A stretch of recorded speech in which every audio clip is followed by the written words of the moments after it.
Bienvenido, Javier Milei. ¿Qué haces, Juliet? Un gusto enorme estar aquí. ¿Cómo estás? Muy bien, muy bien. Gracias por venirte un feriado hasta acá. Vos vivís lejos y te viniste hasta el estudio. No, para mí es un placer y es un honor. Siempre me da mucha alegría hablar contigo. Gracias. Además, les voy a contar algo que no saben. Julieta tomó un curso de teoría monetaria conmigo. Es cierto. Yo te vi dando clases. Creo que poca gente te conoce en el estado, profesor. Sí, es verdad. Bueno, igual digo, con 30 años de docencia, algunos se tendrá que acordar. Pero ahora estás dando clase de maestría, ya no de grado. Yo te vi en licenciatura. Sí, estaba dando en el grado, daba teoría monetaria 1 y 2. Una de las cosas que lo vi a Javier enseñarle a la audiencia en ese momento fue que el precio es la señal para toda la cadena económica, toda la cadena de producción. El principio de imputación de Menger, que son los precios los que determinan los costos y no los costos los que determinan los precios. Eso, vos sabés que eso es muy importante, ¿no? En el debate inflacionario. Me puedo ya meter en... Metete donde quieras. A ver, esto que parece como un juego de palabras, ¿no? Que son los precios los que determinan los costos y no los costos los que determinan los precios, también tiene un correlato en la definición de inflación. Cuando vos mirabas la definición de inflación, la acepción más generalizada, hasta en los diccionarios y todo, era que la inflación era la pérdida del poder adquisitivo del dinero. Sí, una vez lo discutimos, ¿te acordás? Exacto. Entonces, me dijiste, no lo digas así. Claro. Entonces, si la inflación es la pérdida del poder adquisitivo del dinero, es decir, es un exceso de oferta de dinero, ya sea porque emitiste dinero, o porque te cayó la demanda, o porque te pasaron las dos cosas a la vez. Y el problema está en el Banco Central. Después, con la llegada del keynesianismo, una de las cosas atroces que hace, digamos, Keynes en ese libro nefasto que es la teoría general de la ocupación, el interés y el dinero, es por un problema de construcción analítica, determinan los precios a partir de los costos. Es decir, una suerte de teoría objetiva del valor. Y es más, como solamente utiliza trabajo, porque el capital lo considera dado, sí, es un markup sobre el salario, corregido por productividad. Y ahí son los costos los que determinan los precios. Y vos fíjate que la otra definición que se empieza a utilizar cuando viene toda la revolución keynesiana es que la inflación es la suba generalizada de los precios. Esa es la más común. La que todos, por lo menos en Argentina, se usa. Exacto, es la que derivó del keynesianismo. Entonces ahora el problema, fíjate que vos lo ponés o en los empresarios, o en los trabajadores, o en los sindicalistas, o no sé, en los árabes con el petróleo, ahora claro, la guerra de Ucrania, o lo que vos quieras, y trasladás el foco del problema a otro lugar. Y esto es muy importante, porque Keynes cuando hace esto, Keynes era un tipo brillante, era una mente superlativa, no era una persona así nomás. Y él lo que hace justamente es cambiar el foco de lo que tiene la teoría general para los políticos, es que ellos son los responsables de las cosas buenas y todas las cosas malas son culpa de otros. Por eso es tan popular Keynes entre los políticos, porque justamente... Claro, esto es global, lo que vos decís es mundial. Exactamente. Y en términos de pensamiento económico implica un fuerte retroceso, implicó que la profesión estuviera 40 años discutiendo cosas sin sentido. Claramente el debate más fuerte fue entre los monetaristas y los keynesianos, que termina siendo ganado por los monetaristas, donde la batalla final se da sobre la curva de Phillips. Y la curva de Phillips, para los que nos están escuchando, es la relación entre inflación y desempleo. Una relación que dice que vos podés tener menos desempleo si te bancás un poquito más de inflación. Y una de las cosas que hace Friedman, que es muy importante para la historia del pensamiento económico, que es volver a los microfundamentos, se mete con el mercado laboral y dice, no, eso es una ilusión, pero de largo plazo, cuando los agentes aprenden la nueva política monetaria, ajustan y vos te vas al mismo nivel de desempleo, pero con más inflación. Y eso pasa en un paper de 1968, que en paralelo hay una contribución de Phelps en la misma línea. Y este debate se termina en 1972 con un artículo de Robert Lucas Jr. en el Journal of Economic Theory, que básicamente desarrolla el modelo de expectativas racionales, y en 1973, en un paper del American Economic Review, lo testea empíricamente y demuestra que el trade-off entre inflación y desempleo es solamente transitorio, por decirlo de alguna manera, y que a la postre vos terminás con más inflación. Claro. Bueno, es un mito. O sea, ese es uno de los primeros mitos que hay entre ponerle tope a las paritarias. Yo lo bajo al llano. Él lo va a decir técnico y yo se los bajo. Ponerle tope a la paritaria porque hay un momento de inflación alta no tiene sentido. No, porque en realidad el problema está en el Banco Central, no está ni en el mercado, o sea, no está en el mercado de trabajo, no está en el mercado de bienes, no es culpa de las empresas, no es culpa de los trabajadores, no es culpa de la gente común. Claro, o sea, no es culpa de los consumidores, o sea, no es culpa ni de la guerra, ni la culpa de los petroleros, ni de nada. La culpa está en el Banco Central que emite... en los bancos centrales. Particularmente fallado, porque trabaja mal hace tiempo, pero en el mundo pasó esto. En realidad vos sabés que hoy yo subí un video de Alberto Venegas Lynch, hijo, o sea, nuestro máximo prócer de toda la historia del liberalismo en Argentina, y una de las cosas que está buenísimo en el video, porque dice, no importa lo que haga el Banco Central, va a hacer daño.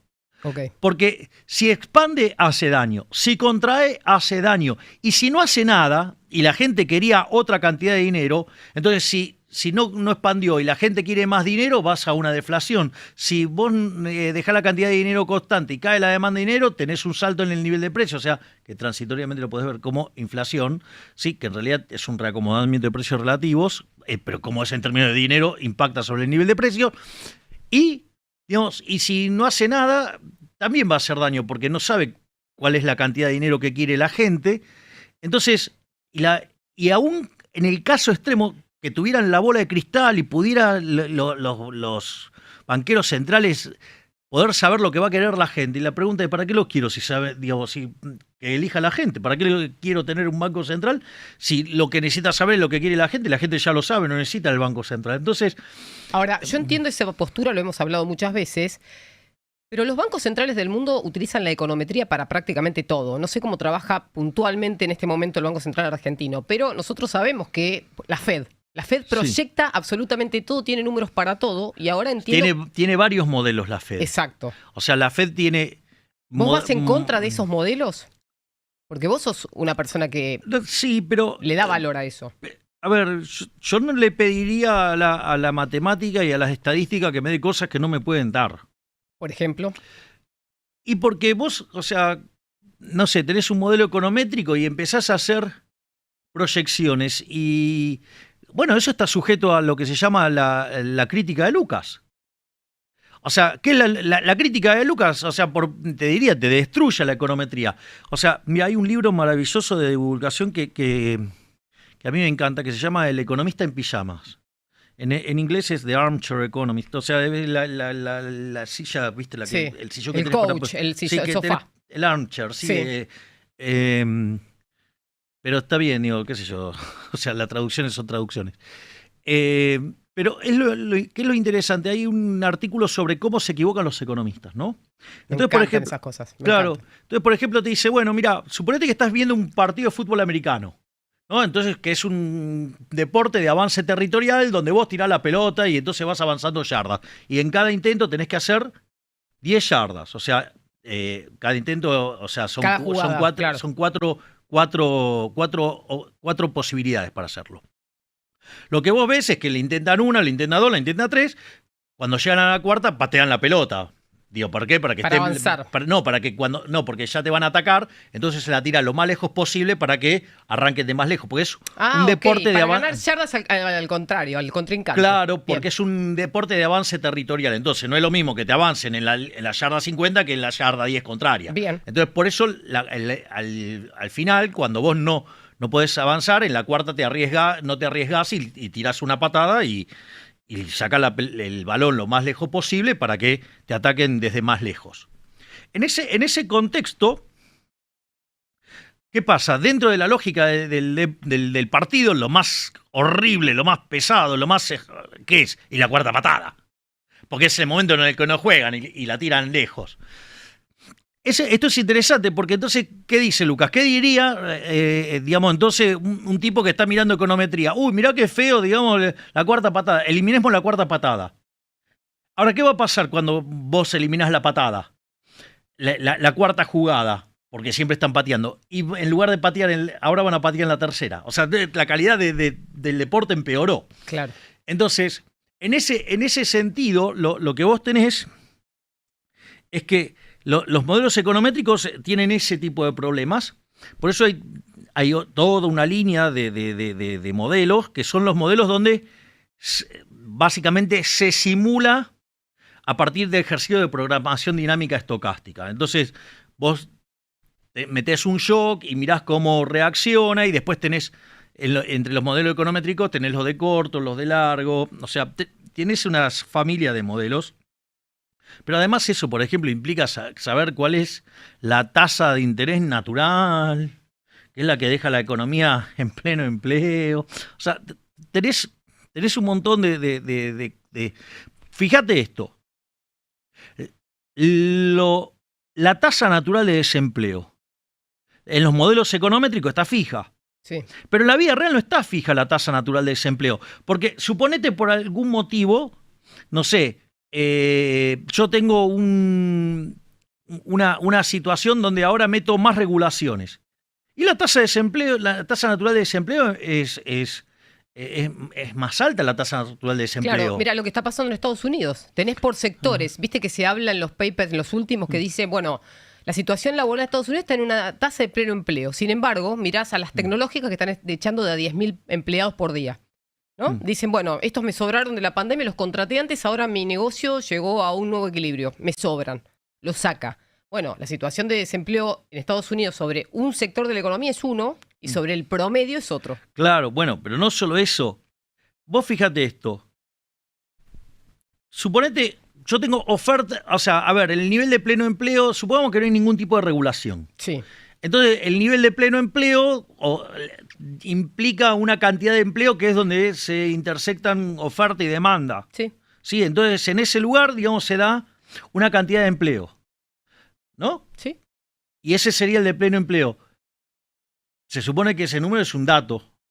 Ahora, ¿qué pasa si por alguna cuestión, no sé, viene, no sé, la pandemia? ¿Cuál es la tasa natural de desempleo? ¿Cuál es la tasa de empleo? No tenés información. Lo que digo es, o sea, si te cambian las curvas de oferta y de demanda, o algo que te cambie la demanda de trabajo, o algo que te cambie la oferta de trabajo, aun cuando no tuvieras restricciones, el nivel de empleo, perfecto, que es el pleno empleo, cambia. Claro. Entonces, todos esos salames que agarran, por ejemplo, y me critican, no, bueno, porque en realidad el problema del empleo, digamos, con la dolarización, una estupidez. Una estupidez, y cambiaron las condiciones de oferta y demanda que vos la vas a corregir con la política monetaria, pero vos estás loco. O sea, es más, no solo eso, si vos tenés un problema de desempleo, que es una de las críticas que hacen, ¿no?, a la dolarización, disculpame, el problema de desempleo se arregla, eliminando las restricciones del mercado laboral, no licuando salarios vía inflación. Hay muchas preguntas relacionadas con la dolarización. A mí no me queda claro si vos apoyás una dolarización o en realidad querés darle libertad a la gente para que elija su moneda. Yo le quiero dar, libertad a la gente para que la gente elija su moneda. Ok, vos, si sos mañana presidente, no impones la dolarización, sino que das libertad. O sea, primero adecuás al sistema financiero, y una vez que vos tenés el sistema financiero adecuado, ahí pasás a libre elección de moneda. Cuando uno mira la historia argentina, lo más probable es que los argentinos elijan como moneda el dólar. O sea, vas a tener que elegir alguna para poder liquidar el Banco Central. Sí. Ahora, si la gente se le ocurriera euros, lo liquidás en euros. Si se le ocurre libras esterlinas, liquidás libras esterlinas. A mí me da exactamente lo mismo. Y es más, una vez que vos ya sacaste el papel repugnante ese que emiten los políticos argentinos, ¿puedo ser un poco fuerte en una frase? Sí, decilo. Pide permiso, ojo. A ver, el peso no puede valer nada porque es la moneda que emite el político argentino. No puede valer ni excrementos, y esas basuras no sirven ni para bono. Antes, vos sabés que cuando al poco tiempo de asumir como diputado, cosa que no me hago cargo, porque no... No te sentís diputado. No, claro, cuando me dicen diputado, no sabés a quién le hablan. Claro, no sé a quién le hablan. Digo, a ver dónde está. Así lo puteo. No es un chiste lo que acabo de decir. Entonces, me dice, bueno, ahora, digamos, usted que está, digo, ¿qué opina? Le digo, que me equivoqué. Vio que no era... No, disculpe, no, me equivoqué porque me quedé corto.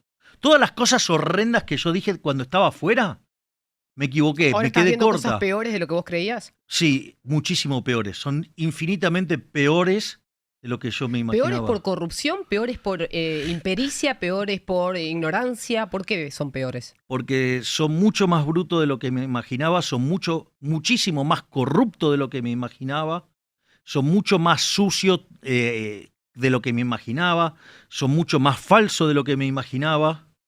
Sí. O sea... Sí, no. Lo tomo. Ahora, ¿qué pensás de meterte en la política más profundo aún sabiendo esto? Bueno, la desidia no es una alternativa para mí.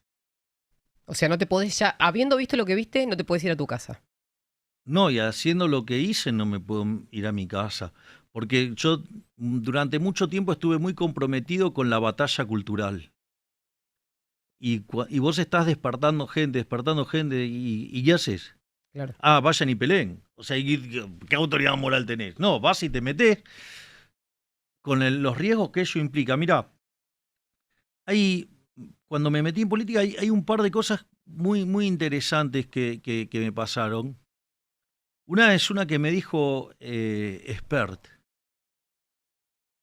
Expert me dijo, mira, vos vas a entrar acá blanco, estás blanco. Aún cuando seas honesto, no hagas ninguna porquería, hagas todo bien, te van a manchar igual. Solo por el hecho de que entraste a la política. Exacto. Y eso lo ligo con una cosa que me dijo uno de los primeros asesores políticos que tuve.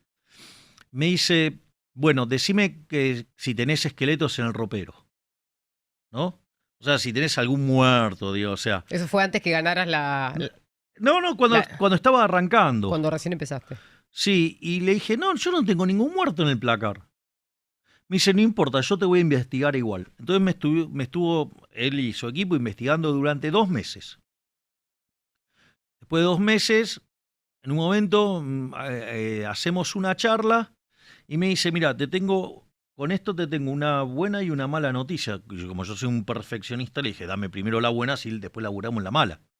Me dice, la buena es que después de estar buscándote todo, te revisamos hasta el ADN, no te encontramos nada. O sea, estás limpio. Dije, qué bueno eso. Me dice, no, esa es la otra parte, esa es la mala también. ¿Por qué? Porque te lo van a inventar. O sea, y eso pasa.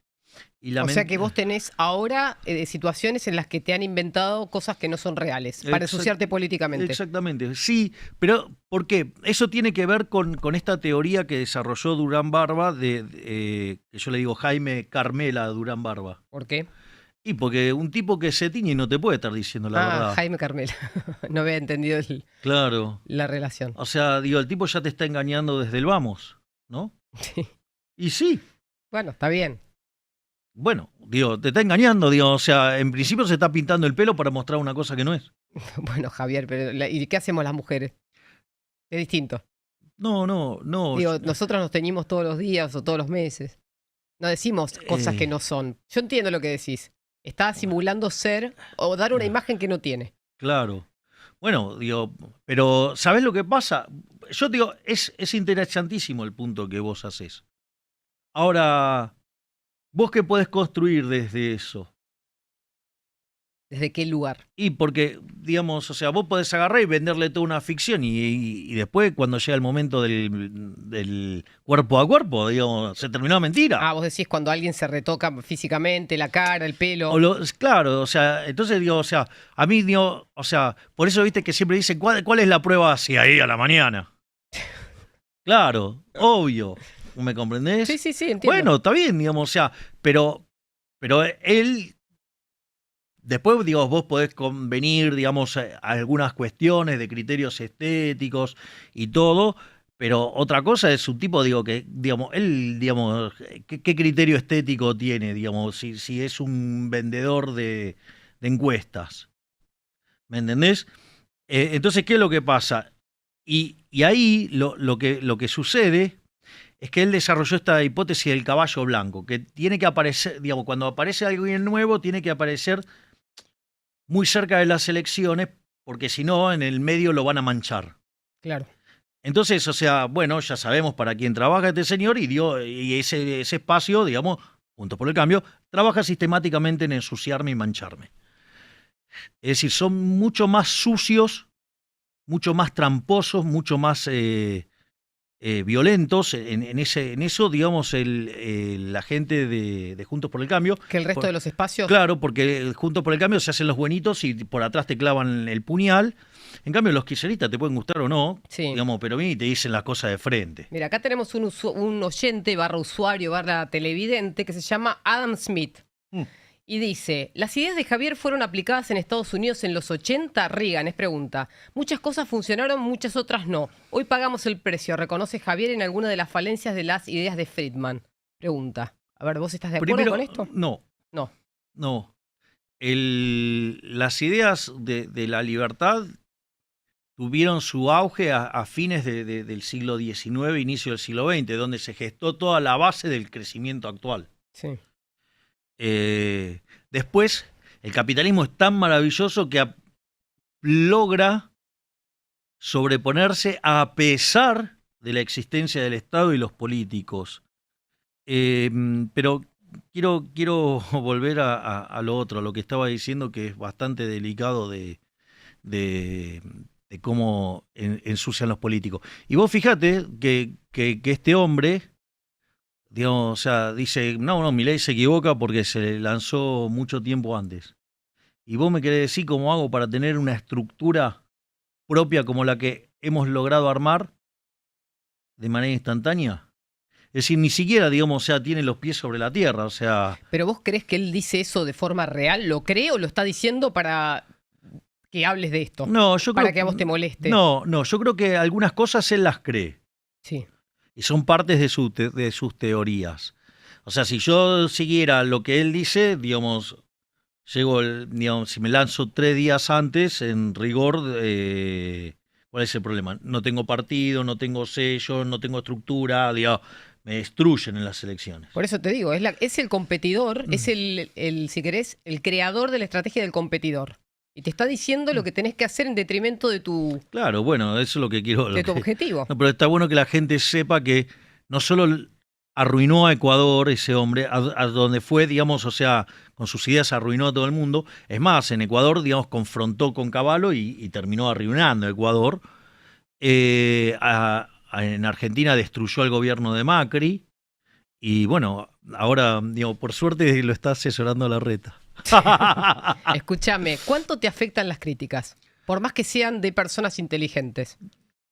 No, pero es que muchas de las críticas, o sea, hay una parte que son muchas que son mentiras. Sí, eso no te afecta. Cuando es mentira te resbala. No, pero las críticas vos podés progresar, o sea, si son mentiras, no existen. Si son falacias, no existen. Y si la crítica es una crítica valiosa, digo, yo la capitalizo. Claro. Mira, te lo doy con un ejemplo. Nosotros cuando empezamos con el tema de la dolarización teníamos la idea de llevar la banca a un modelo de banca Simon. Sí, hoy estuve leyendo tus 3 reformas. La de primera generación, segunda generación, después si querés hablamos de eso. Entonces decís, vamos a reformar la banca. Pero claro, entonces vas a un sistema, digamos, una banca Simon, para que el sistema sea anticorrida. La verdad es que cuando vos mirás los países que dolarizaron, todos no tienen corridas. Claro. No es un dato menor, por decirlo de alguna manera. Pero tiene lógica que eso sea así, ¿o no? Obvio que tiene lógica. Pero la pregunta es, bueno, pero si hubiera una corrida, vos te quedaste sin Banco Central. Sí. Ahora, la realidad es que entonces, porque la única verdadera función que tiene el Banco Central es ser prestamista de última instancia.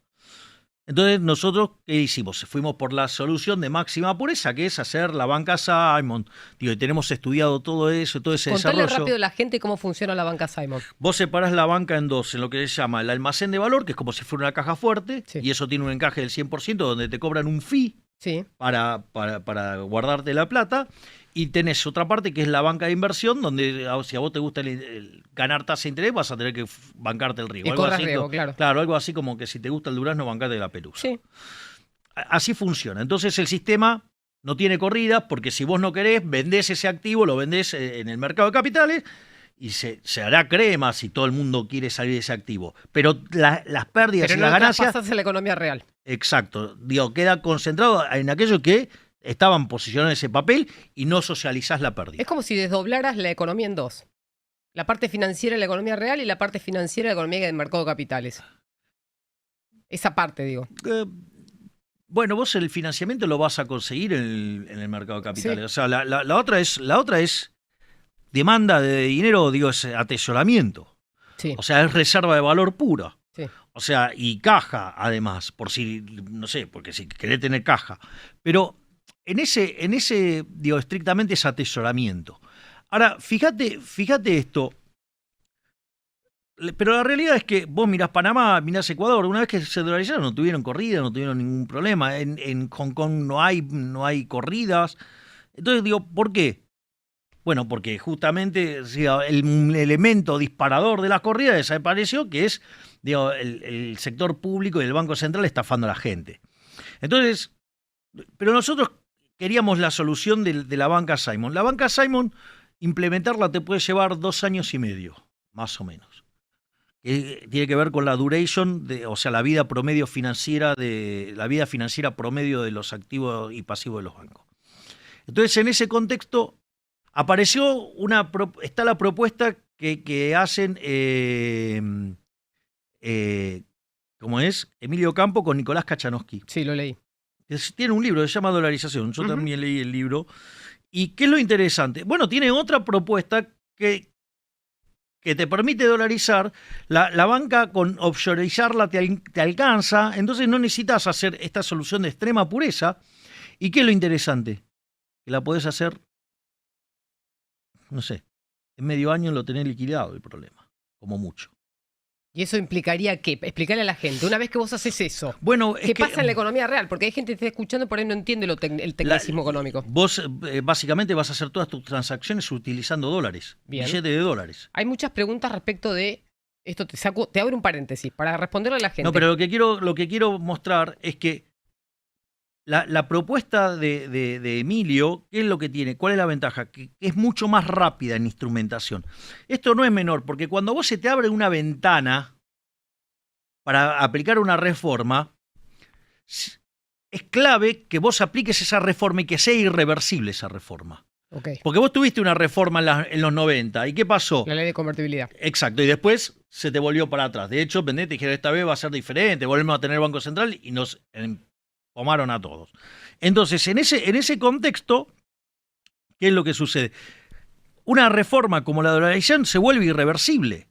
Entonces, ¿qué es lo que pasa? Si vos haces una reforma que tarda mucho tiempo, el problema es que si se estabiliza la economía, los políticos te vuelven a las andadas. Entonces, si vos le haces una reforma irreversible, chao, Sonaro, fíjate esto. Hay un par de economistas mentirosos, un hombre y una mujer, ¿sí? Que escribieron un montón de mentiras sobre la dolarización. Decían, no, todo el mundo quiere salir de la dolarización en Ecuador. Vos sabés que yo tuve la posibilidad, digamos, como estuve en Ecuador y el expresidente de Ecuador, de Jamil Hamad, que es el que impulsa la dolarización, me hizo llegar el libro donde cuenta todo esto. Y dice en un momento, Correa en Ecuador era muy popular, pero había algo que era más popular que él, que era la dolarización. Y por eso el chorro de Correa quiso salir de la dolarización y no pudo. Claro. No pudo. ¿Por qué? Porque la dolarización era aún más popular que él. Y los problemas que tiene Ecuador tienen que ver con la política fiscal descarriada que llevó Correa, no con la dolarización. Bueno, pero eso es importante lo que está diciendo, porque dolarizar una economía no significa que dejas de tener problema fiscal. Exacto. Explícalo también, porque eso es importantísimo. Bueno, claro, hay algunos que dicen, no podemos dolarizar porque tenemos problemas de déficit fiscal. Discúlpame, cuando vos en tu casa no te alcanza lo que te ingresa, vos no lo resolvés yéndote de caño. No, es más fácil. Es como que en tu casa vos tengas pesos y transes en pesos. Y un día seguís teniendo la deuda, pero lo pasás todo a dólares. Ahora pasás a tener todos dólares. Claro, pero la deuda la seguís teniendo, eso. Claro, exacto. Y es más, y si vos gastás más de lo que te ingresa y Vas Digo, a deber dólares menos, pero dólares al fin. claro, pero bueno, pero en realidad ahí el problema radica en que, ¿cuál es el problema? Que si vos gastás más de lo que te ingresa, tu problema es que gastás más que lo que te ingresa, no Exacto. importa en qué moneda lo hagas. O sea, sos un quebrado. O sea, entonces, digo, eso es lo que no. Entonces, mira, esto se llama. Hay un trabajo de Robert Mandel de Economía Internacional Monetaria, que está en el libro famoso de Mandel, que fue, digamos, era el libro de la época, que usó un principio que se llama principio de clasificación efectiva de los instrumentos de mercado. O sea, el problema de la inflación es política monetaria y se arregla con política monetaria. El problema del déficit fiscal es política fiscal. Claro. Es decir, y lo mismo te pasa con el mercado de trabajo. Si vos tenés problema de desempleo, no se arregla con política monetaria expansiva, licuándole el salario a la gente y generando un despiole donde el remedio es peor que la enfermedad. No, se arregla flexibilizando el mercado laboral. Entonces, todo ese tipo de aberraciones. Es más, te lo voy a hacer en el caso todavía más extremo, donde para dejar en evidencia estos chantas. Cuando te dicen las rigideces del mercado de bienes, entonces que los precios no bajen. Si vos tenés un problema que no te gustan los riesgos o que tu precio no esté sujeto a volatilidad, yo le voy a comentar a ese conjunto de chantas. Mira, hay un libro de mediados del siglo XV que está en la Bolsa de Comercio de Madrid que se llama Confusión de Confusiones. ¿Y de qué trata? Cuenta cómo era el mercado de opciones en Holanda. ¿Cómo era? Es un mercado de opciones. Digamos, vendría a ser la versión muy antigua de lo que hoy es La Asia. versión básica del de lo que hoy verías en el mercado de Asia, que hay Claro. derivados de cualquier cosa. que es bastante complejo. Claro. Bueno, pero estamos hablando Sí, sí. a mediados del siglo XV, Sí, 1450. sería ponele. mucho más básico, pero complejo para la época. Pero vos ya tenías las opciones y ya tenías los futuros. Que es cuando vos te querés asegurar un precio, ¿qué haces? Digo, operás futuros. Y con eso te asegurás el precio. Digo, entonces, ¿por qué yo le tengo que incorporar a los agentes las limitaciones mentales de 3, 4 políticos estúpidos y 5 economistas chorros que son funcionales a los políticos chorros? Bueno, No. traducirlo al presente. Hoy tenemos riesgo país, entonces uno tiene que hacer una inversión, cualquiera sea, y le cuesta mucho más cara que hacerla en otro país. Por el Bueno, riesgo país. pero eso tiene que ver porque el Estado argentino está quebrado. Claro. Es decir, el problema del Estado argentino es que no tiene capacidad de pago. O sea, la capacidad de pago viene dado por el valor presente de los superávit primarios futuros, de acá a la eternidad. La pregunta es, vos tenés déficit fiscal primario hoy. Es decir, y eso vale también para los chantas de Juntos por el Cambio que dicen, no, porque Juntos por el Cambio entregó en 0,4. En cero. Bueno, eso es mentira. Porque en realidad con el superávit primario no te alcanza para repagar la deuda. Punto 1. Bien. O sea, vos necesitas lo que vos tenés que tener equilibrado para asegurar la solvencia es el resultado financiero, es decir, después de que vos pagás intereses. Si vos después de que pagás intereses, tu resultado es nulo, no tenés incremento de deuda. Y entonces la relación deuda-producto Se queda quieta. no si querés. crece. Claro, se queda Es decir, entonces o queda fija o cae, por lo tanto sos solvente. Claro. Primer punto. Segundo punto, digo eso para que más o menos no digan esas estupideces que, no, bueno, en realidad, digamos, acomodamos la cosa. No acomodamos la cosa. La otra cosa que también hay que contar Sí. es que el único ajuste que hizo el gobierno de Juntos por el Cambio fue golpear sobre el sector privado subiendo tarifas. O sea, no tocaron la de la política, tocaron la de la gente. Porque el ajuste del sector privado, los ajustes de los subsidios sobre el sector privado, no sobre la política. De la política no tocaron nada. No solo eso, cuando vos mirás el resultado financiero, que es el que tenés que mirar, ese no mejoró. Es más, cuando vos mirás la mejora que tiene en la última parte, cambiemos, en los números fiscales, es por licuación del gasto público después de que se pegan la piña, después de que el estúpido de Marcos Peña junto a Duhovne y Caputo se llevaron puesto a Sturzenegger.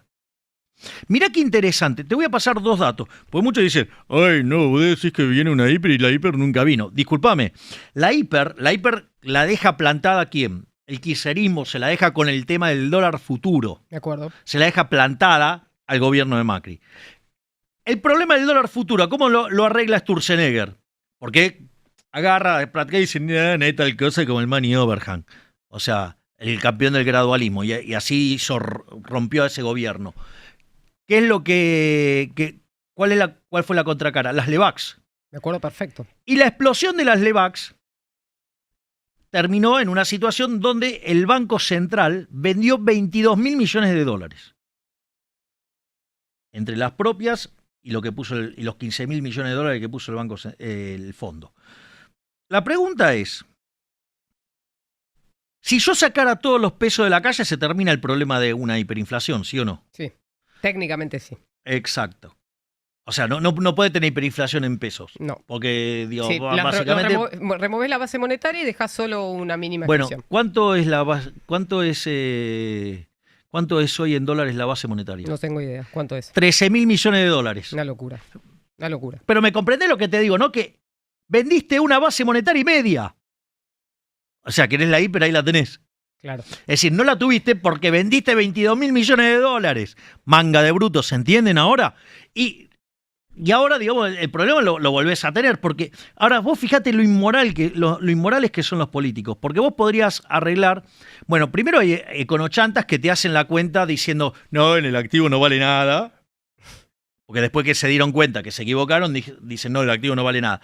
Y te hacen el cálculo de las LELIQs y de los pases Sí. y de la base al tipo de cambio oficial. No, eso no es tipo de cambio. Bueno. El tipo de cambio es el de mercado, el paralelo. Entonces vos ahí tenés, ponele, 13.000 millones de dólares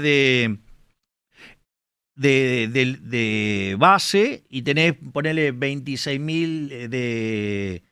¿Cómo es que se dice? De deuda en total. Claro. Entonces ponele, o sea, estás 40.000 millones de dólares. Ahora, los políticos no quieren poner 40.000 millones de dólares para hacer eso, ¿no? Ahora, mirá qué inmorales que son, ¿no? Porque igual tendrías que restarle las reservas internacionales netas, o sea, que también hacen mal la cuenta ahí, porque sacan el oro, no sé por qué lo sacan, pero no importa. Al margen de todo eso, cuando vos te querés dar cuenta, a vos te faltan para dolarizar, poner 35.000 millones, suponiendo que el activo del Banco Central vale cero, lo cual es falso, porque los títulos argentinos cotizan 30%. Con lo cual, ¿Es negativo o no? No.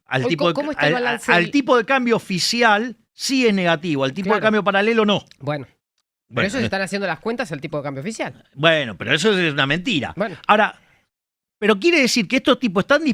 Ahora, el déficit fiscal que avaló la madriguera, yo voté en contra. ¿Pero cuánto tenía? 30.000 millones de dólares de déficit. Es decir, los políticos están dispuestos a pastinarse 30.000 millones de dólares para financiar la joda de ellos y no están dispuestos a patinarse 30.000 millones de dólares para terminar con el problema de la inflación. Dale, son unos inmorales, ¿qué querés que te diga? Son unos delincuentes. Hay muchas preguntas relacionadas con qué vas a hacer si asumís como presidente con las jubilaciones, para que no sea el mismo modelo que en los Estados Unidos, preguntó alguien, y hay otras preguntas relacionadas. ¿Qué bueno, decís vos? A ver, ¿qué quieren decir con el modelo de Estados Unidos? Porque en el fondo, o sea, que querés ser engañado por el Estado. Porque fíjate que las jubilaciones volvieron al Estado, digamos, lo que están haciendo con el Fondo de Garantía de Sustentabilidad, te aviso que la cartera... Está quebrado. Ok, y cuando se lo expropiaron las AFJP, el Fondo de Garantía de Sustentabilidad no estaba quebrado. O sea... Bueno, pero explicarle a la gente qué pasa. El Fondo de Garantía de Sustentabilidad es la caja que tiene, en este caso, ANSES, para pagarle a los jubilados todos los meses. Exacto. Supongamos así.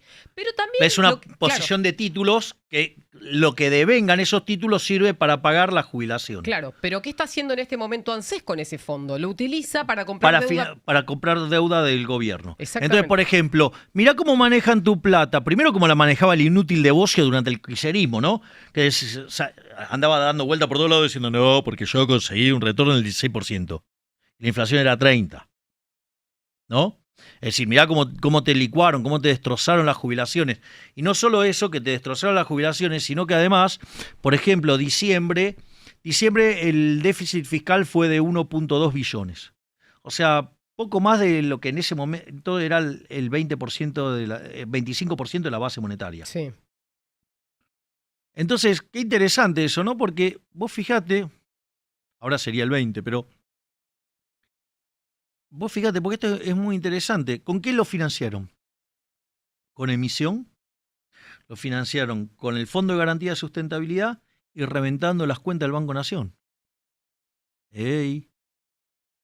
Digo, no hay tal cosa como un almuerzo gratis. Ahora, lo que sí hay que entender es que las jubilaciones tienen que ver Con los aportes salariales. con los aportes y con un país que se empobreció. Esa es la otra parte. Lo que hay que entender es que el país se empobreció. Hoy el 35% de las personas que tienen trabajo son pobres. Pobres, Bueno, es listo. cierto. Bueno, entonces, Pará, digo, ¿vos sos un especialista dentro de todas las especialidades dentro de la materia de economía? yo tengo 2 especializaciones. Bueno, hay una que es desarrollo económico. No, crecimiento económico. Bueno, crecimiento económico. Con y sin dinero. O sea, por ende soy especialista Bueno, en si sos crecimiento y en especialista, dinero. tenés en tu cabeza un montón de recetas para desarrollar un modelo que saque a Argentina de la situación en la que está. Hace 10 años que nos empobrecemos consecutivamente. Sí, bueno, de hecho, justamente el programa de reformas que nosotros proponemos es un programa para volver a crecer. De dicho sea de paso, era un libro de los 80 de Cavallo, se llamaba Volver a Crecer. Fue el primer libro que leí de Cavallo. Y ahí nosotros, las reformas de primera generación, lo que planteamos es una reforma del Estado para bajar el gasto público, para bajar los impuestos, para eliminar regulaciones. Proponemos flexibilizar el mercado laboral hacia adelante y crear un modelo, pero basado en el seguro de desempleo. Proponemos la apertura de la economía y la reforma monetaria que antes te mencioné. Sí. Eso lo que va a hacer es generarte un boom sobre la economía que por lo menos durante 15 años Argentina va a crecer muy fuertemente. Sin interrupción, sin que... Porque Bueno, eso es, bueno, lo que pasa es que la vida real tiene shocks. claro, Lo que pasa los que cisnes negros del mundo. No, pero a ver, cuando vos tenés un shock, esto es importante tenerlo claro. Porque los shocks son ruido. Son, digo, como si vos querés un error sobre el modelo. O sea, si el modelo está bien hecho, o sea, Lo puedes prever. no es que lo puedas prever, pero en realidad se van a convertir en ruido blanco. O sea, esos shocks, que son esos desvíos, van a estar normalmente distribuidos. O sea, un día te puede... O sea, Te un preparás día, para que un día estén. te pueden subir los términos de intercambio, otro día te pueden bajar. Cuando te suben los términos de intercambio te va a ir un poco mejor. Cuando te bajan, digamos, te va a ir un poco peor o te va a ir un poco menos bien. Pero en el sendero largo esos efectos se neutralizan, por decirlo de alguna manera. Entonces, por eso... Ahora, estas son las reformas de primera generación, ¿no? Que yo acabo de describir, porque también hay una chanta que dice que tiene 3 familias de reforma y después no dice más nada. Digo, ¿por qué no se dedica a escuchar en lugar de, criticar siempre? Digo, la ensayista, una chanta. No sé de Bien, quién hablas, no, pero bueno, concentrate en la reforma. una tremenda socialista que es del club de los que me tiran estiércol, digamos, sin fundamento y que no podrían resistir una charla seria en la vida real. Bueno, entonces Pero, son 3 reformas. acabo de dar. Esta es de la primera Esta generación. es la primera generación, dije, la reforma del Estado, la baja del gasto público, lo que tiene que ver con la baja de impuestos, lo que tiene que ver con toda la agenda de desregulación, lo que tiene que ver con modificar el sistema laboral a un sistema de seguro de desempleo, digamos, que igual cuando eso ocurra después vas a ver que también lo van a llevar para atrás, pero no importa. ¿Por qué? Porque hay negocios para hacer con eso. Con el seguro de desempleo. Claro, Con los movimientos, y porque vos estás creando un nuevo mercado de seguros. Primero que tenés 6 millones de personas en el mercado formal y ya tenés 8 afuera. Por lo tanto, lo que tenés afuera es más grande que lo que tenés adentro, por decirlo de alguna manera. O sea, son más grandes los outsiders que los insiders. Mirá qué lindo si pasa eso en la elección. Pero no importa. Bueno, entonces... Ese es otro tema. Es una mezcla no válida, pero digo, resultaba divertida en los términos. En la analogía. Claro, hacer una analogía por el uso de los términos. Sí. Entonces, vos fijate que la realidad, digamos, vos las personas que tenés empleadas, no es que hay un deporte que es echar empleados. Entonces también podés hacer, con esas mismas compañías de seguro, podés también asegurar sobre lo que existe. Y entonces pasás todo el sistema a flexible. Pero bueno, nada. Eso solo en empleo y en jubilaciones, bueno, modelo AFJP, ¿cómo es? A ver, vamos, esto es la reforma de primera generación, sí, ¿no? La apertura de la economía y todo lo que mencioné de la cuestión monetaria. Después tengo que volver con la inflación, no me olvido. La reforma en el... Sí, no hablé de mi libro que Ahora sale en abril, que se llama El fin de la inflación. Bueno, no me abras tantas ventanas, termina con esto y vamos Bueno, yo te contesto lo que me preguntás. No, está bien, dale. Entonces, vamos a este punto. Las reformas de segunda generación tienen... Vos podés avanzar en reducir la cantidad de empleados públicos yendo a hacer una reforma, la que tiene que ver con el plan de retiros voluntarios, pero a diferencia que en los 90, como vos tenías el mercado laboral no flexible y ahora lo vas a tener flexible y te estás expandiendo, entonces es mucho más fácil de absorber. Primer punto. ¿Por qué no era flexible en los 90? Recordarle a la gente. Porque, es más, o sea, terminó habiendo un despiole de novela con la flexibilización cuando en el gobierno de la Rúa, que fue, digamos, el tema de la Banelco.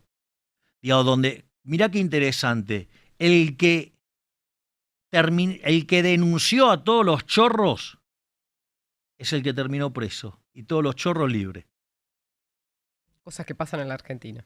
Claro. Entonces, punto 1. Entonces, digamos, vos vas a hacer un programa de retiro voluntario, pero ahora con una economía en expansión, no solo en expansión, sino que además con un mercado laboral flexible. Con lo cual eso va a facilitar la absorción, porque se van al mercado formal, no solo que van a ser más productivos, no solo que van a permitirte bajar más los impuestos, y lo cual vas a tener una ronda adicional de crecimiento, sino que además se van a tener un empleo y teniendo la indemnización en la mano. Claro. No es un gol, son dos a la vez. El otro tema que nosotros proponemos... Espera, y ahí me falta una pata, el empleo público. Pues es enorme. No es que estoy hablando del empleo público. Bien, perfecto. Ahí. El otro tema es el tema de las jubilaciones. Cuando vos mirás lo que tiene que ver con las jubilaciones, la clave es la relación entre los que aportan y los pasivos, por decirlo de alguna manera. Entonces, como vos estás siendo un mercado laboral flexible, una de las cosas que va a pasar es que vas a tener más gente laburando. Además, eso es apea constante. Cuando vos vayas a estas características, una de las cosas que te va a pasar, porque digo, o sea, pasa en todos los países del mundo, la PEA es más alta. Por lo tanto, vos vas a tener más gente trabajando porque estás creciendo, más gente trabajando porque te aumenta la PEA. Además, como estás creciendo, vas a tener más productividad y los salarios son más altos. Entonces, en ese contexto, vos vas a tener que tus números fiscales van a mejorar sustancialmente. Hoy el déficit que tiene el sistema previsional son de 3 puntos del PBI creciendo. Entonces, eso lo que te va a permitir es hacer la reforma del sistema previsional sin afectar los derechos de los insiders. Ok. Eso ya están jubilados y pensionados. Exacto, eso no es un tema menor. No.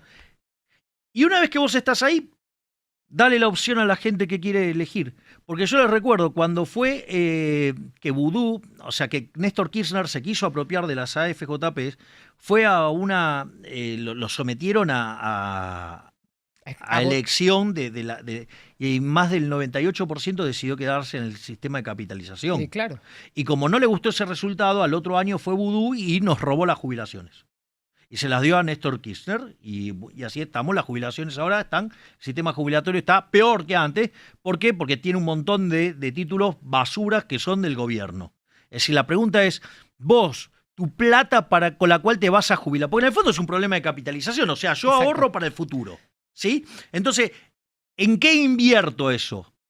Bueno, es interesante. ¿Se lo darías al Estado para que lo administre? Pero, la pregunta es, ¿y si lo administra el Estado? ¿Vos compartís que compren títulos públicos Argentina de un deudor? No sabe, Javier. ¿De un deudor? No sabe, pero ¿De un deudor insolvente? Hagamos la analogía con lo que pasó con Cositorto.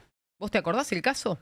De este señor. Bueno, el señor lo que hacía era recolectar a través de una especie de escuela, de academia, dinero cash de personas que habían ahorrado por ahí toda su vida. Y con ese dinero, supuestamente lo invertía, no sabemos en qué, le daba renta mensual en dólares doble dígito. Esto fue el año pasado, el anteaño, o sea, no había ningún título en el mercado de capitales que te diera 2 dígitos en dólares, pero él lo ofrecía. Mucha gente entró en ese verso. Si vos no sabés cómo se aumenta o cómo se multiplica la cantidad de dinero que tiene el fondo que va a pagar las jubilaciones, quiere decir de que algo no funciona, algo falta transparencia por lo menos. Después puede estar mal invertido, pero si está en el mercado de capitales naturalmente es transparente.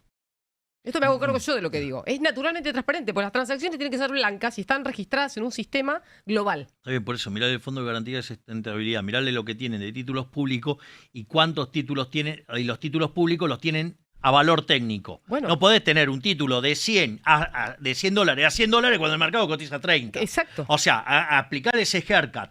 Eso es falta de transparencia. Y bueno, obvio, claro. Bueno, pero ahí está un argumento. Se llama buy and hold. Buy and hold. Sí, dale. Sí, técnicamente. Pero lo técnicamente que digo es, se llama así. No, ya sé, pero es una chicana. Una chicana para el Es Estado. para no anotar la pérdida. Ya sé. Pero lo que te quiero decir es... ¿Vos te imaginás si haces todo mark to market, no? No. No lo quiero pensar. Imagínate, no, ¿puedo hacer un poquito más perverso? Sí. Hacelo sobre los balances de los bancos. Y pues están llenos de deuda del Estado. El 75% de la cartera hoy son títulos públicos y LELIQs. Bueno, pero está bien, pero los bancos no tienen, están dentro de un cepo, no tienen dónde poner los pesos, que sobran. Vos sabés que los tesoros de los bancos, más allá de lo que vos pienses de los bancos, están abarrotados de pesos, no saben, se los mandan de nuevo al Banco Central y el Banco Central se los devuelve, no tienen dónde guardarlos. Pero no hay dónde guardar los pesos. ¿Vos lo sabés? Sí, eso sí. O sea, es más, utilizan los camiones de traslado como depósito. Exacto, como almacenamiento móvil. Almacenamiento. Sí. Bueno, hablamos de tu libro. Vas a lanzar en abril un libro de inflación. Sí, en abril Editorial Planeta lanza un nuevo libro mío que se llama El fin de la inflación. O sea, para los que dicen, necesito un plan integral y necesito llegar a diciembre. O sea, vas a hacer el plan el 11 de diciembre. Ok. O sea, en un día. Si no lo haces vos, lo puede aplicar otro y funciona. Sí, obvio, te da igual. Claro. Vos estás tirando la idea sobre la mesa. Esto es un debate abierto por una Argentina mejor. Bien. Y el libro tiene una primera parte que es todo que se llama Dinero, Precios y Tipo de Cambio. Sí. Chicos, acá trajo los apuntes. Yo les quiero mostrar. No quiero, miren. Esta es la letra de él y viene con los apuntes. Dale. Sí. Entonces, acá hay más. Hay más. Estos son sobre la política monetaria. Mostrales. Sí, cuidado que... Está lleno de papelitos. Sí. A ver. ¿Ves? Bueno, ahí tiene. Las fórmulas. ¿Cómo arranca el libro? El libro arranca con un artículo que, digamos que básicamente es un artículo teórico. Sí. Teórico.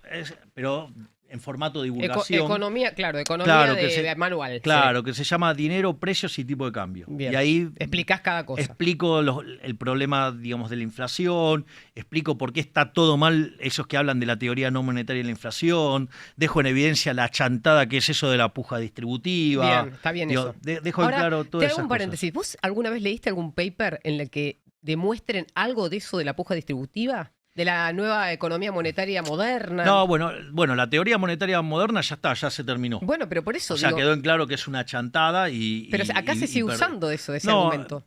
Sí, bueno, está bien. Digo, eso en realidad es un argumento que viene de mucho más lejos y es una chantada para financiar al Estado. Pero lo de la puja distributiva es un derivado de algo que Olivera llamaba la teoría no monetaria de la inflación, que tenía que ver con todos los modelos de inflación estructural. Bien. Los modelos de inflación estructural tienen 3 elementos. Digo, esto es importante entenderlo porque si no después se dicen cualquier estupidez. Estamos derribando mitos acá. Claro, exacto. Que hay un montón de estupideces que dicen un montón de economistas, o sea, y que están mal.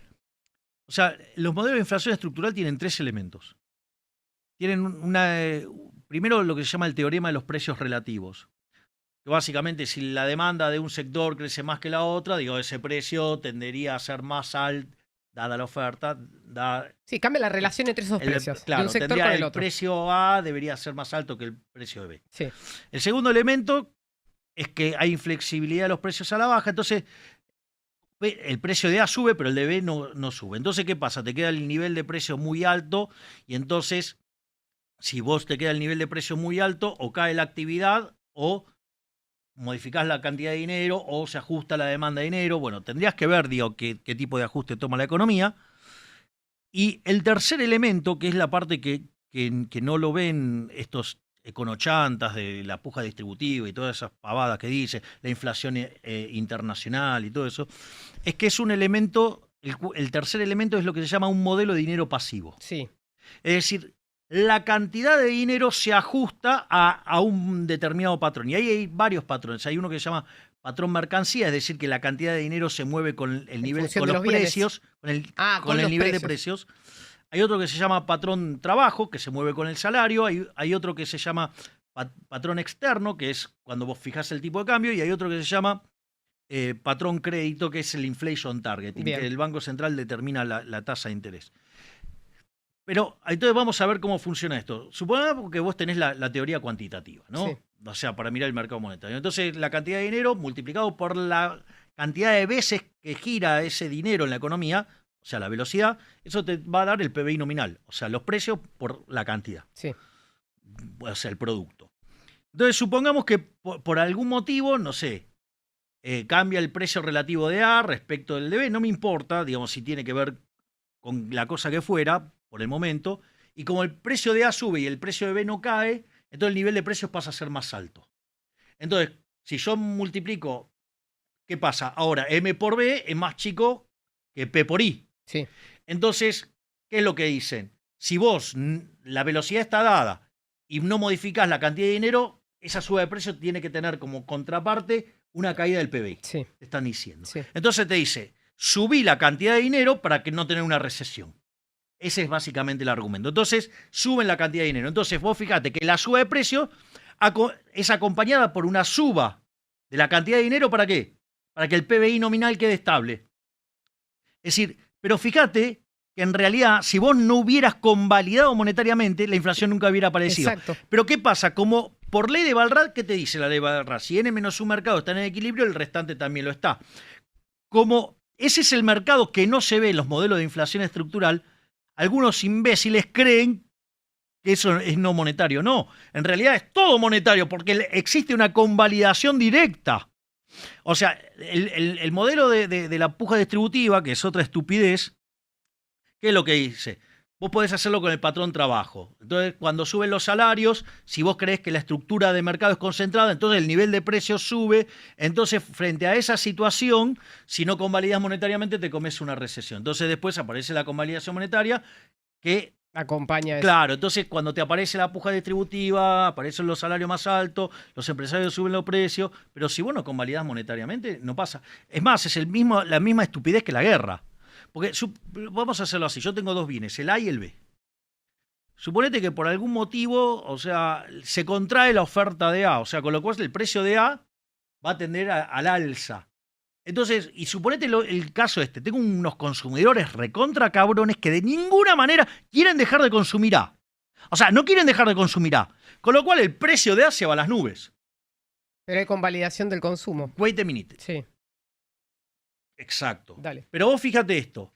Ahora, si yo tengo un ingreso fijo y quiero gastar más en A, inexorablemente tengo que gastar menos en B. Cuando gaste menos en B, el precio de B va a caer. Claro. Ahora, ¿qué es lo que pasa? Si yo me encuentro con un banco central que convalida monetariamente, ¿qué es lo que pasa? Yo o sea, el precio de B no cae, entonces el precio de A sube mucho más, pero esto ocurre porque vos tenés una convalidación monetaria, porque si no, yo no puedo, o sea, nominalmente no puedo gastar más. Claro, hay una restricción. Tengo la restricción de presupuesto, claro. Y la única forma que se me ensancha la restricción de presupuesto es porque está el Banco Central emitiendo más dinero. Sí, claro. Entonces, digo, ¿qué puja distributiva? ¿Qué inflación importada? ¿Qué, digamos, o sea, que no sé pero cuánto? Pero lo estamos viendo en el mundo, lo que está haciendo Estados Unidos es exactamente esto. Bueno, el caso, digo, de lo que pasa con la inflación en el mundo es un poquito diferente, porque en el mundo utilizan el inflation target. Sí. Bueno, ahora me voy a poner técnico. Yo te traduzco, dale. Dale. No me queda otra que yo lo traduzco. Técnico. Vos ponete pues, técnico, hay un problema que se llama el problema del ancla nominal. Sí. Cuando vos determinás, o sea, vos... ¿Qué es en Estados Unidos el ancla nominal? Pará. Pero no, pongamos, sí. Ponele cosas a las variables. No, es que no tiene el ancla nominal, no tiene ancla nominal, son las expectativas en un inflation targeting. Ese es el ancla nominal. Bueno, está bien, pero eso tiene una serie de problemas. A ver, supongamos lo siguiente. Vos, cuando demandás dinero, ¿sí? Vos demandás dinero para hacer transacciones, ¿sí? Para comprar bienes, ¿sí? Y vos podés comprar bienes presentes o bienes futuros. O sea, esto que yo acabo de describir es una cosa tremendamente técnica porque tiene que ver con que en una función de exceso o de demanda te entren todos los precios de la economía.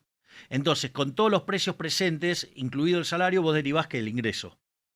Y la relación entre los precios presentes y los bienes y los precios futuros derivás la tasa de interés. Bueno, en los modelos macro, o sea, como es todo medio berreta, siempre meten el ingreso y meten la tasa de interés.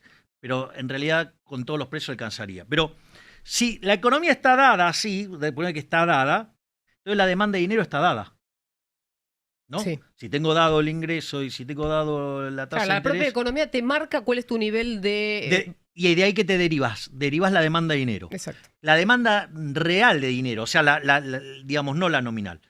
Y eso tiene que ser igual ¿a qué? A la oferta real de dinero. Entonces, si yo tengo que la oferta real de dinero es la cantidad de dinero dividido el nivel de precios. Sí. Entonces, yo puedo despejar el nivel de precios y el nivel de precios va a venir dado por la oferta de dinero dividido la demanda de dinero real. Sí. Y eso Pero vos fíjate que conforme yo voy determinando la cantidad de dinero, voy determinando el nivel de precios. Entonces, ¿qué es lo que me va a anclar el nivel de precios? Y la cantidad de dinero. Bien. Es decir, el ancla nominal es la cantidad de dinero. Ese es el ancla nominal, por Bien. excelencia, que es lo que te permite que los precios no sean cualquier cosa. Exacto, hay una relación entre ellos. Por eso, ¿cómo se llama el artículo? Dinero, precios y tipo de cambio. Excelente. Entonces, vos ahí tenés el ancla nominal. Ahora, cuando vos controlás la tasa de interés, la cantidad de dinero no la determina el Banco Central, la determina la gente. Porque si a esa tasa de interés la gente quiere más dinero, el Banco Central convalida emitiendo más. Sí. ¿Hasta ahí vamos? Sí, sí. Bien, entonces la cantidad de dinero no la determina el Banco Central. Si vos no determinás la cantidad de dinero, los precios quedan a la deriva. O sea, no tenés ancla nominal. Bien. Entonces, ¿pero cómo se resuelve este problema? Vía expectativas. Porque en realidad, yo digamos, la demanda de dinero, digamos, va a estar relacionada con las cosas de hoy, que hoy las conozco, y con la de mañana. ¿Y cómo vinculo hoy con mañana? Con las expectativas de inflación. Con las expectativas Bueno, pero de ahí viene inflación. una pata muy importante. Sí, porque Dale. esto es importante. Esto ahora se vuelve muy importante. Ahora vamos a explicar la estupidez que hizo Marcos Peña. Me encanta, pero antes quiero que le expliques a la gente, porque vos vas a una velocidad que yo no sé si te pueden seguir respecto a las expectativas. ¿Cómo logra la Fed generar expectativas positivas o negativas? Pará. Entonces, pero primero resolvamos el problema del ancla nominal. Dale. Entonces, cuando yo resuelvo las expectativas de inflación, dada la tasa de interés real, que son los precios relativos, Sí. presente sobre futuro, ¿qué determino? La tasa de interés nominal. Dado el ingreso, ¡pum! Determiné la demanda de dinero. Al determinar la demanda de dinero, determiné la cantidad de dinero y el sistema quedó anclado. Claro, y lo que logra ahí en ese caso el Banco Central es enviar una señal hacia el futuro, porque nadie tiene una bola para saber lo que va a pasar. Exacto. Pero está mandando información. Entonces es clave, digamos, lo que pase con las expectativas. Sí, Entonces, ahora, las expectativas no nacen de un repollo. exactamente. Las expectativas tienen que ver, digo, o sea, a ver, ¿vos le creerías algo al Banco Central de la República Argentina? No, pero Bueno, sí le bien. creería a la Fed. ¿Qué Bien, está haciendo exacto. Jerome Powell hoy? Jerome Powell adelanta cuál va a ser su siguiente paso, pero está dando certidumbre respecto a lo que va a pasar en el futuro. Entonces, todos los actores de la economía ven eso y dicen, la inflación va a bajar. Exacto. Mirá esto, porque esto es importante. Cuando vos mirás lo que ocurre durante la crisis subprime y lees los discursos de Bernanke, siempre había un párrafo donde hacía alusión a ¿qué? Que las expectativas de inflación estaban ancladas y con eso, ¿y qué hacía? Miraba los bonos que estaban indexados y los que no estaban indexados y chequeaba que las expectativas de inflación no estuvieran a la deriva. Sí. Entonces, si ese número estaba estable, las expectativas estaban ancladas y entonces tenía demanda de dinero y por ende tenía un ancla nominal. Correcto. Vamos al caso de Argentina, 28 de diciembre del Explícalo porque es muy 2017. importante eso, es muy importante. ¿Qué pasó? Digamos, Sturzenegger había salido del esquema de control de agregado monetario y pasa al inflation targeting. Exacto. Como a Marcos Peña no le gustaba, digamos, la política monetaria que iba a seguir, Sturzenegger se juntó con 7 economistas y se sentó frente a Sturzenegger y le dijo, mirá, yo no sé nada de economía, lo cual lo tenemos clarísimo que no sabes nada de economía, Marquitos Piña, ¿sí? Y le dijo, pero todos estos 7 que están acá dicen que vos estás equivocado. Lo apretaron a Sturzenegger por un acto de responsabilidad, porque si yo hubiera sido Sturzenegger, renuncio y que le estalle todo en la cara. Sturzenegger, por ponerle el hombro a Macri, se quedó. Y cuando pasa eso, que le avanzan sobre la independencia del Banco Central, Marcos Peña, el Toto Caputo y Duhovne. O sea, con lo cual, digamos, cuando ustedes lo de Juntos por el Cambio le hablen de independencia del Banco Central, recuérdenle el 28 de diciembre del 2017, donde como no le gustaba lo que estaba haciendo el Banco Central, se lo llevaron puesto. Bueno, para que Y sea eso más, que más generó gráfico, una crisis. Había una meta mensual, una meta anual de inflación en base a lo que el Banco Central había calculado y ese día... Se le hicieron subir. Claro, le dijeron, no, la meta no es es esta otra, porque más alta. políticamente era más beneficioso. Exactamente. Eso fue lo que pasó. Es decir, se metió la política dentro del Banco Central. Exacto. Y entonces se lo llevó puesto El mercado. el mercado y después entramos en la crisis que deriva después en que terminamos pidiéndole la escupidera al Fondo Monetario Internacional. Claro, en la suba de la inflación, en todo lo que vino después. Y después, o sea, encima, digamos, o sea, los cucarachos arrasaron en la elección y con lo cual fue peor todavía. Que además, dicho sea de paso, apareció el señor Lacunza, el señor reperfilamiento, que defolteó, porque el reperfilamiento es defoltear, pero le puso una palabra más linda, pero no se olviden que los defolteó, sí, defolteó toda la deuda en peso, porque agarró y la pateó para adelante, y además volvió a poner el control de capitales, ¿no? Sí, antes de que terminara el gobierno en 2019. Exactamente. Así que lindo desastre generó ese día el señor Marquitos Piña. Bueno, pará, ¿ya terminaste con eso? No, y ahora voy a la parte internacional. Dale. ¿Por qué hay inflación en el mundo? No es que hubo un cambio, no. ¿Qué es lo que pasa? Vos fíjate que en realidad, entonces, es clave en los sistemas de meta de inflación el anclaje de las expectativas. Entonces es muy importante la demanda de dinero. Cuando vos tenés eventos como lo que fue el tema de la pandemia, sí, eso hizo que la gente se asustara mucho. Y entonces la moneda emitida por los gobiernos fuertes aumentó mucho la demanda de dinero. Aumentó tanto la demanda de dinero que de hecho la economía se estaba metiendo en una deflación. Y para evitar una deflación, ¿qué hizo? ¿Qué hicieron todos los bancos centrales del mundo? Y aumentaron la cantidad de dinero. Aumentaron sus bases monetarias. Sí, claro. Exacto. Entonces, ¿qué es lo que pasa? En ese contexto donde emitieron muchísimo dinero, ¿por qué emitieron mucho dinero? Porque la demanda de dinero estaba alta para evitar la deflación. ¿Qué era lo que pasa? Como los médicos le pifiaron todo el tiempo con el pico de la epidemia y le vivieron pifiando de manera, digamos, vergonzosa, por decirlo de ¿Vos alguna decís manera datos elegante. estadísticos que los médicos proyectaban y erraban en el Exactamente, cálculo? sí, cometían una serie de cuestiones de errores de índole matemática muy groseros, pero bueno, aquellos que en aquel momento lo avisamos, fuimos perseguidos. Bueno, yo tengo un libro sobre eso, se llama Pandenomics, y además hasta explico por qué le pifiaban sistemáticamente al pico. ¿Por qué? Porque en realidad una epidemia tiene el comportamiento de una curva logística. O sea, arranca despacio, se acelera como una exponencial y después empieza a crecer decrecientemente. Eso tiene sentido porque vos tenés un límite poblacional que es 100%. Entonces, en algún momento vas a chocar con el techo. En un momento los infectaste a todos. Claro, y ahí empieza a decrecer la curva. Entonces, en realidad, lo que vos tenés que mirar es... Y eso, el pico de contagio se da cuando se produce el cambio de régimen dentro de la curva logística. Cuando pasa de régimen exponencial a régimen logarítmico. Es decir, de crecer crecientemente a crecer decrecientemente.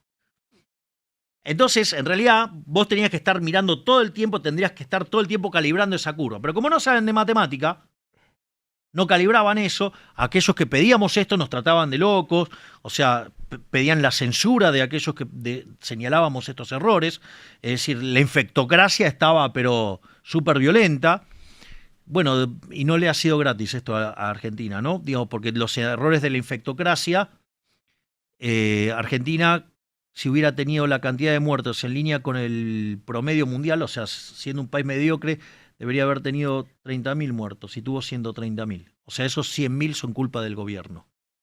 Ahora, que además perseguía a aquellos que le señalaban los errores. Esperá, hacé doble clic ahí porque te metiste en Argentina de nuevo después de la pandemia. Me interesa el periodo post-pandemia hasta hoy respecto de lo que fue pasando con la economía. Claro, ¿qué es lo que pasa? Una vez que se termina la pandemia, el pánico baja. La demanda de dinero cae y como los bancos centrales quedaron todos expandidos y vos no podés sacar toda esa plata rápidamente, ¡pum!, te invocaron con la inflación. Bien.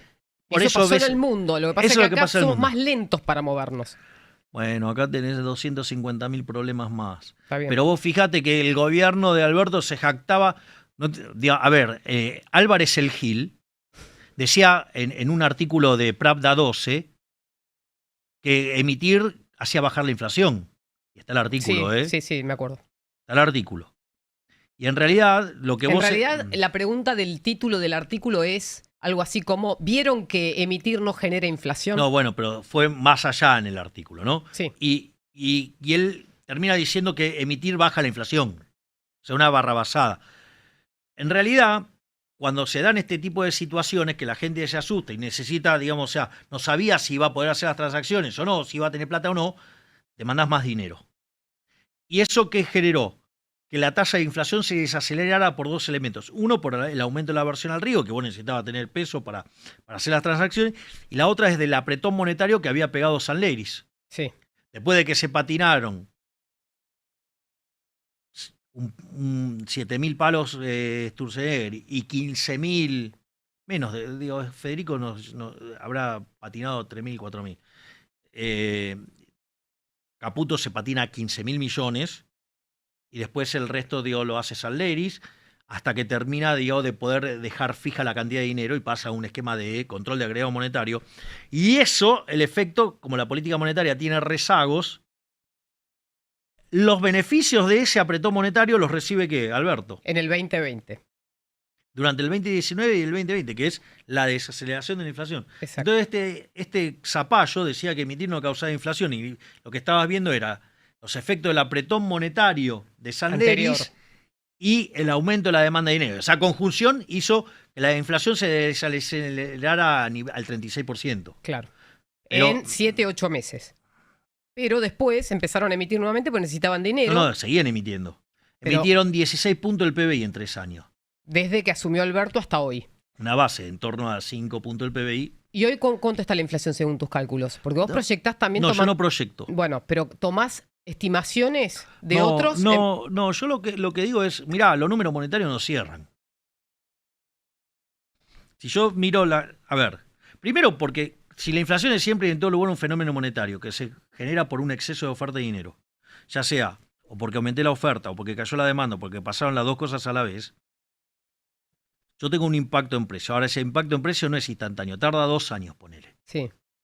Entonces yo tengo un problema entonces con la emisión monetaria pasada. Sí. Si yo emití 16 puntos del PBI en los últimos 3 años, por más que yo corte hoy con la emisión monetaria... Tenés como si fuera una inercia, sigue para adelante. Sí, no lo llamamos inercia porque digamos después vienen los chantas de... Bueno, pero es como un efecto de inercia. Cuando vos frenás el auto y queda resbalando. Está bien, no, pues se llama, yo lo llamo rezago. Bueno, rezago. Sí, dejar estela, no sé cómo decirlo en criollo. Porque ya lo emitiste, en realidad, digamos, o sea, tenés que terminar de limpiar ese efecto. Es todo ese residuo que queda. Bien. Exacto, esa es la mejor palabra. Ese es el primer punto. El segundo punto es tener un problema con la emisión presente por el déficit fiscal. Claro. Y tenés un problema con la emisión futura, que son las LELIQs. Para que te des una idea, la relación de los pasivos remunerados, LELIQs, pases contra base monetaria, hoy estamos en los mismos niveles que teníamos al inicio de 1989, o sea, en la antesala de la hiper. Entonces, yo tengo que... Además, emito, o sea, aparte de esas, se emiten a un 107% de tasa de interés. Quiere decir que de acá a un año yo duplico eso. Con lo cual, la relación se va a 4-1, 5-1. Y esa relación 5-1, además, le tenés que sumar el déficit fiscal que van a financiar con emisión monetaria. Con lo cual vas a estar en 6, 7... Esto explota, Julieta, explota. Digo, o sea, no sé cuándo, porque el tiempo es del creador, pero va a explotar. No sé cuándo. Salvo que es un cambio de gobierno y un cambio de tendencia en ese sentido. ¿O no llegamos a eso? Vas a tener que hacer un trabajo muy grande para limpiar el balance del Banco Central. Y si ganás vos, lo vas a tener que hacer vos. Yo no tengo problema. Yo esto lo tengo diseñado con 2 esquemas distintos de dolarización. Y si yo no puedo avanzar en un esquema de dolarización, competencia de moneda, pero para simplificar... Es muy largo decir la salida del peso hacia claro, una la eliminación moneda dura. del banco, claro, la eliminación del Banco Central. Y si no se puede hacer eso, también, digamos, o sea, obviamente, que como nosotros vamos a avanzar, lo que vamos a hacer es avanzar mucho más rápido sobre el ajuste fiscal. Sí. Y el único problema es que si no podemos eliminar el Banco Central, va a tardar más tiempo la baja de la inflación porque tenés que recrear la demanda de moneda de una moneda que no tenés. Claro. Porque Argentina en realidad no tiene moneda. Entonces, ¿qué es lo que pasa? En ese contexto, la diferencia es a la velocidad a la cual vos bajás la tasa de inflación. Por lo tanto, te das cuenta, plan integral, que lo tenés que tener ahora el plan. Si no quiere decir que le estás mintiendo a la gente. O porque lo tenés y no se lo querés contar, estás mintiendo. O directamente no lo tenés, con lo cual estás mintiendo. O sea, no te importa dónde te metas, plan integral, estás mintiendo. O sea, sos un mentiroso, porque sos un colectivista. Y en realidad lo que querés es arruinarnos a todos los argentinos porque a vos lo que te gusta es cobrar impuestos para hacer obras públicas que te dejen un lindo dividendo. ¿Y qué vamos a hacer con los impuestos? Hay que bajarlos. O sea, bueno, vos tenés que ir a un acuerdo con las provincias para que ir de 100... Nosotros esa reforma también la tenemos diseñada para ir de 167 impuestos a 10. Tenés que hacer un acuerdo con las provincias. ¿Y la tasa tributaria promedio cuánto tendría que bajar? ¿O es correcta la que tenemos? No existe tal cosa como algo correcto. Bueno, digo, O sea, ¿es algo que funciona? No, esto es interesante. Lo hago para que veamos cómo las palabras Está bien. se nos meten y abre ventanas colectivistas. Vamos a ponerlo así, porque el tema de los impuestos, no puede haber una tasa impositiva óptima, no hay tal cosa. ¿Por qué? Porque fíjate esto, eso está en mi otro libro, que se llama... ¿Cuántos tenés publicados ya? 17 y voy a 2 más. Bien. Que es El fin de la inflación, que sale por Planeta, y el otro que se llama Capitalismo, Socialismo y la trampa neoclásica. Bueno, esto es parte de la trampa neoclásica. Vamos a ponerlo así. ¿Vos estás a favor del respeto del derecho a la vida, de que le respete el derecho a la vida a otra persona? Sí, obvio. Bien, o sea, con lo cual estamos de acuerdo con que respetar la vida está bien y que asesinar está mal. Entonces, Sí. Entonces, fíjate lo que es la tiranía de las funciones cóncavas.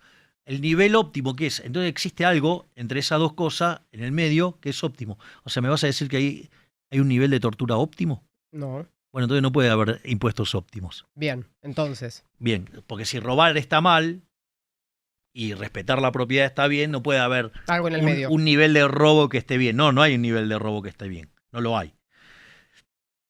Entonces, ahí, al margen de esa situación, eso es una cuestión de índole general, conceptual, de cómo vos pensás hacia dónde querés llevar la economía. Ahora, vos tenés que tener determinados gastos, que obviamente en la transición los tenés que tener.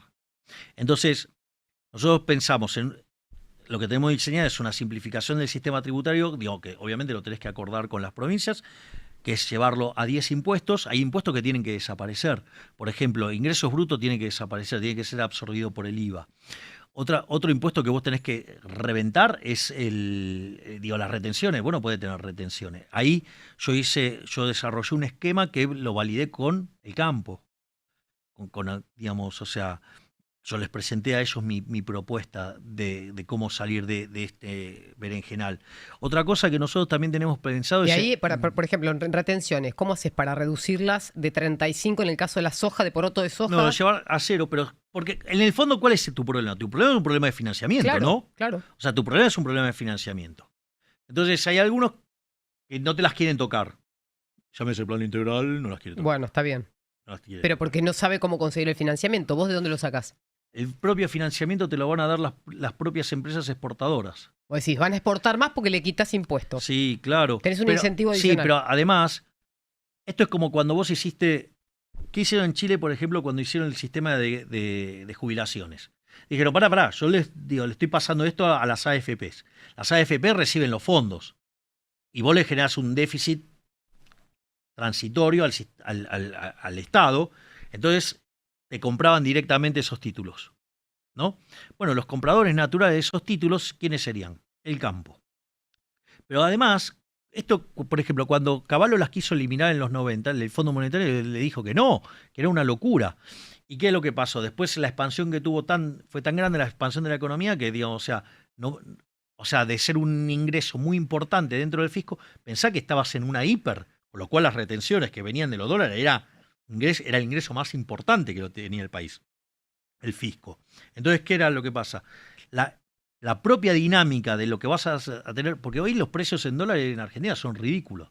Hoy Argentina tiene el segundo salario en dólares más bajo de la región. Bueno, lo que es una estupidez. O sea, vos tenés tenés muy desalineados los precios relativos. La corrección de esos precios relativos, Sí. cuando vos les quites las restricciones al sistema, lo que va a hacer es que todo en dólares va a valer más.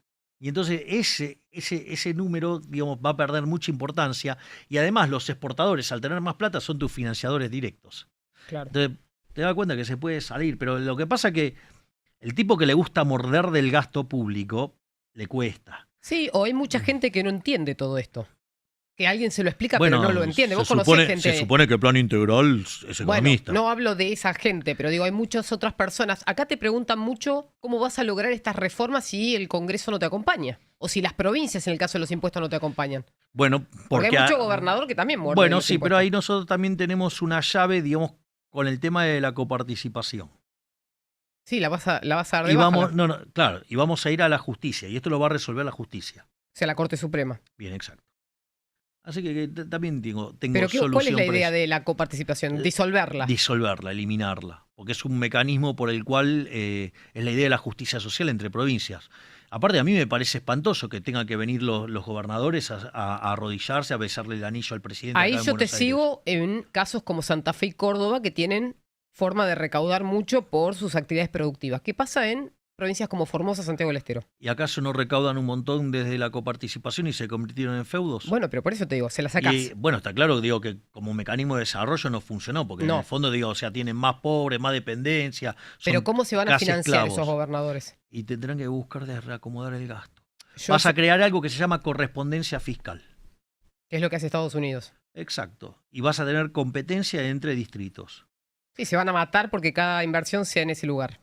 Pero mientras tanto, vos ese gobernador que le mandás coparticipación se la vas a sacar. Pero eso no es instantáneo, vos en el medio tenés que hacer el ajuste. Nosotros tenemos para hacer el ajuste fuertemente. O sea, nosotros proponemos eliminar la obra pública yendo al sistema de iniciativa privada de la chilena, tenemos pensado eliminar las transferencias discrecionales a las provincias, tenemos pensado recalibrar, o sea, eliminar los subsidios económicos, pero recalibrando la ecuación económica financiera del contrato, no a lo bestia como lo hizo Aranguren. Digo, estamos pensando en avanzar en privatizaciones de las empresas públicas, estamos pensando en terminar con todos los regímenes de privilegio que son un punto más del PBI. Vamos, mirá si tenés... No, trabajo vas a tener. Tenés 3 de la inversión pública, 5 de las transferencias discrecionales, o sea, ahí ya estás en 8, 5 casi de los subsidios. 13. Está calculando puntos de recorte del gasto sobre el PBI. Te traduzco. Exacto, mira si se puede hacer. No, yo no digo que no se pueda. Lo que a mí me preocupa es toda la negociación política detrás, porque yo técnicamente sé que estás capacitado. El problema es, tenés que negociar con gente que viene de la política. Bueno, la pregunta es, porque esta pregunta toma sentido porque estamos asumiendo que me van a bloquear. Sí. Entonces, digo, como estos tipos que te dicen que te van a traer una oferta liberal, que ahora se disfrazan de liberales, ¿no van a apoyar las reformas de promercado? ¿Qué me van a pedir cargos, ministerios, guita? Digo, eso hay que preguntárselo al que dijo esto, ¿no? Digo, que fue Martín Tetaz. Dijo que si quiere que saquemos esto va a tener que entregar cargos, ministerios. ¿Eso te lo dijo a vos? No, lo dijo públicamente. Pero refiriéndose a vos. Sí, lo dijo públicamente. Entonces digo que, digamos, yo entiendo, digo, la lógica radical tiene que ver con eso. También te pregunta por la educación. Perdón que te salté de tema, pero para responderle a todos. A ver, la educación nosotros la vamos a... Esto es lo que nosotros llamamos la reforma silenciosa, que tiene que ver con que de largo plazo se puedan eliminar los programas sociales, pero no porque vos se los sacás a la gente, sino porque la gente los deja. O sea, vos supongamos que vos asumís mañana, no sacas los planes sociales, pero vas a lograr que la gente tenga incentivos para largarlos porque tienen algo mejor. Exacto. Esa es la idea. Okay. Entonces, nosotros, en la reducción de ministerios, nosotros en el Ministerio de Acción Social, que además está a cargo de una mujer brillante, sí. Básicamente va a incluir lo que es niñez, va a incluir salud, va a incluir educación y programas sociales, todo integrado. Vas a integrar todo en acción social. Se va a Claro, llamar así. Sí, se O podría, desarrollo social. Sí, Sí. sí. Es más, si querés lo podemos llamar acá el Ministerio del Capital Humano. Bueno, como vos quieras. Entonces, todo eso lo que va a hacer es darle contención a los segmentos más vulnerables para que de largo plazo puedan salir. Y eso tiene que estar integrado ¿en qué? Porque, a ver, si un chico no morfa de chiquito, no puede formar su capital humano primario, que es alimentarse para poder Razonar. Sí. estudiar, para poder trabajar. O sea, cuando vos mirás el crecimiento del siglo XIX, una parte muy importante viene explicado porque la gente empezó a comer. ¿Me comprendés? O sea, digo, un elemento muy importante en ese momento fue que la gente empiece a comer, porque eso le permitía tener más fuerza y poder trabajar mejor y al mismo tiempo le permitía estudiar, progresar, evolucionar. O sea, con lo cual, primera parte. La segunda parte tiene que ver con, o sea, esto lo tenés que integrar con la educación. La educación tiene que dejar de ser un mecanismo de adoctrinamiento. Es decir, hoy vos, cuando vas a estudiar, la educación la educación pública, independientemente de que sea de gestión privada o de gestión estatal, es un mecanismo de adoctrinamiento. O sea, forman esclavos en la religión del Estado. Y otro tema muy O importante sea, es la esa salud. es una reforma de programa educativo. Y después tenés Sí. una reforma de asistencia educativa. Bueno, Tiene que ver con los vouchers. nosotros queremos ir hacia un sistema de vouchers. ¿Para qué? Para que donde vos estás, sí, digamos, o sea, ok, la sociedad decidió que quiere tener educación. Pública. No. Quiere tener educación.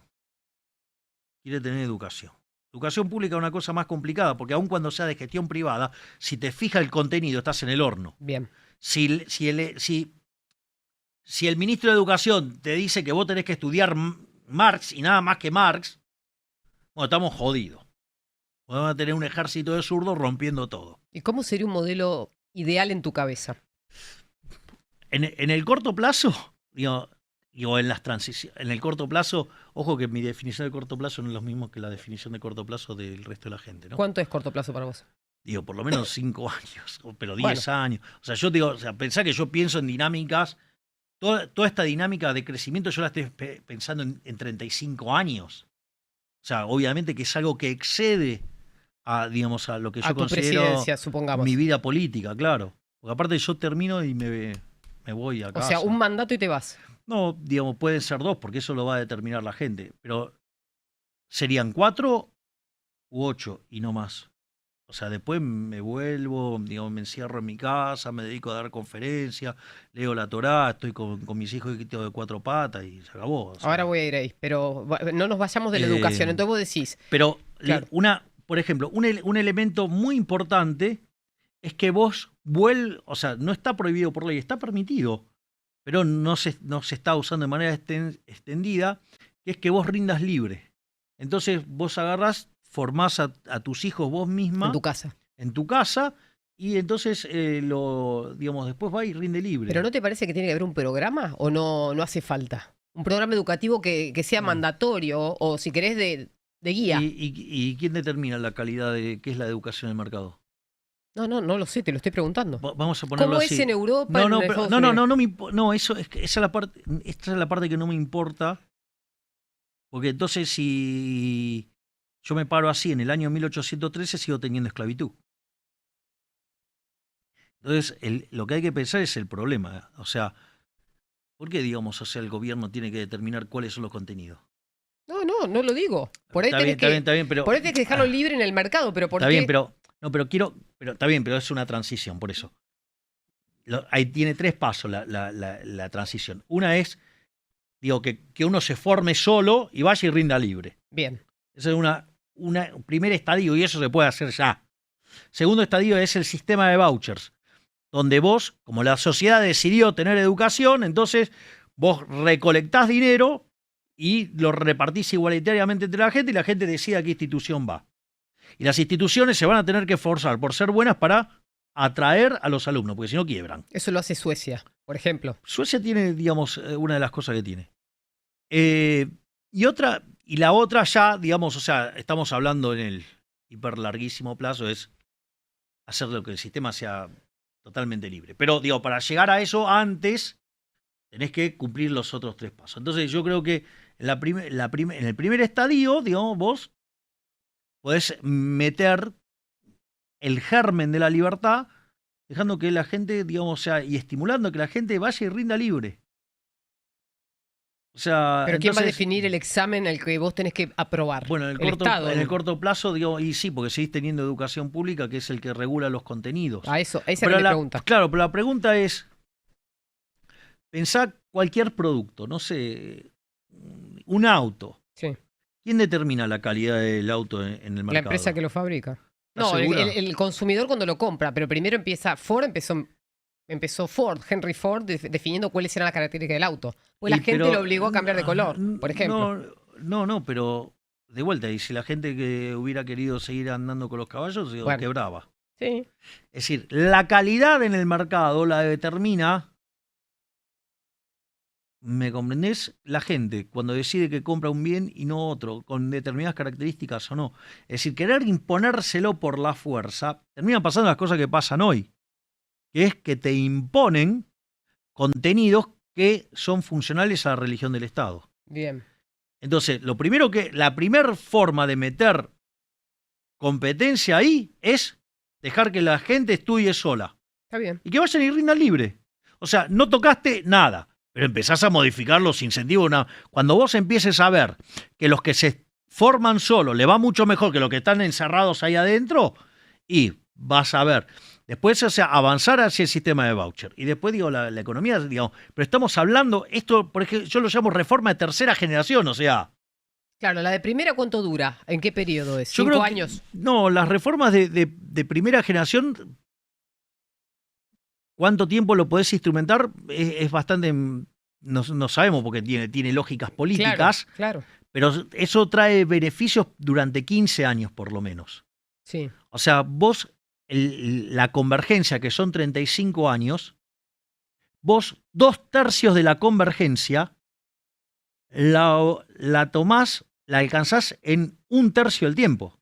Claro. Es decir, vos ponele, de 12 a 15 años, vos alcanzás a tener un PBI per cápita que es el 67% o 60% del que tiene Estados Unidos. En dinámica. Bueno, tenés muchas más chances porque Estados Unidos es una economía madura y Argentina es una economía que todavía no se desarrolló. Por eso eso se llama convergencia. Ahí te preguntan, Argentina tiene todos los recursos probados de commodities que hoy están subiendo de precio en el mercado. Litio, soja, energía, gas, etcétera. ¿Con esos recursos, a vos te alcanza más allá de los cambios y las reformas que vas a hacer? ¿O te parece que vas a tener que invertir más en investigación y desarrollo para ver qué más tiene Argentina? Para empezar, digo, para encontrar el camino de un desarrollo incipiente. No, digo, ahí está el error. Digamos, Japón no tiene nada de eso y es una potencia. Primer punto. O sea, tener recursos naturales no te hace rico. Ahí está bueno eso. Lo Es que un te hace, mito eso. Lo que te hace rico es la libertad. Explica por qué. Vos tenés un cálculo, una estadística que usás siempre. No, digo, pero ¿Qué dice la evidencia? es que aquellos países que son más libres son 8 veces más ricos que los reprimidos, tienen 25 veces menos de pobres en el formato estándar, 50 veces menos en el formato extremo. O sea, fíjate que todas las reformas que yo propongo son todas reformas pro mercados que incrementen la libertad. De hecho, Argentina volvió a caer en el índice de libertad económica, entonces está entre los peores países del mundo, está en lo que se llama la zona de países reprimidos, es decir, que Argentina, si sigue así, solo le queda por delante seguir cayendo. Es decir, por eso es la revolución de la libertad esta. ¿En qué momento te diste cuenta que ibas a ser político? ¿O que ibas a entrar en la política? No, eso fue un accidente, casi te diría. Fue un accidente causado por un impresentable como Leandro Santoro.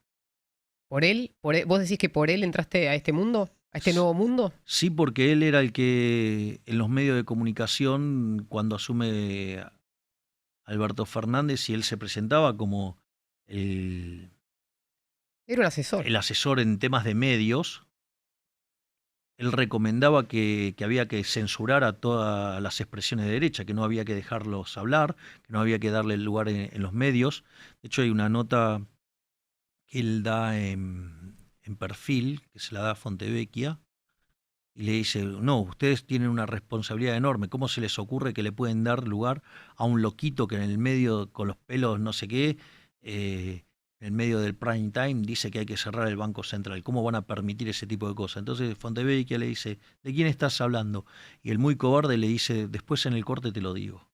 O sea, ni siquiera tuvo las agallas de decirlo, cuando en realidad el único que pedía cerrar el Banco Central era yo, con esas características. Y después en 2 programas en C5N se le soltó la lengua y además directamente me nombró, con lo cual eso me dio la pauta de que la batalla cultural tal como la estábamos viviendo, no iba a seguir. Porque eso sí, ¿ves? Durante el gobierno de Macri, digo, por lo menos, o sea, nos dejaban hablar a todos. ¿Y vos crees que en ese momento vos hablabas con algunos funcionarios? ¿Te escuchaban cuando hablabas y decías esto está mal, esto es incorrecto, no lo veo, este camino, ¿te acordás que decías la vas a chocar?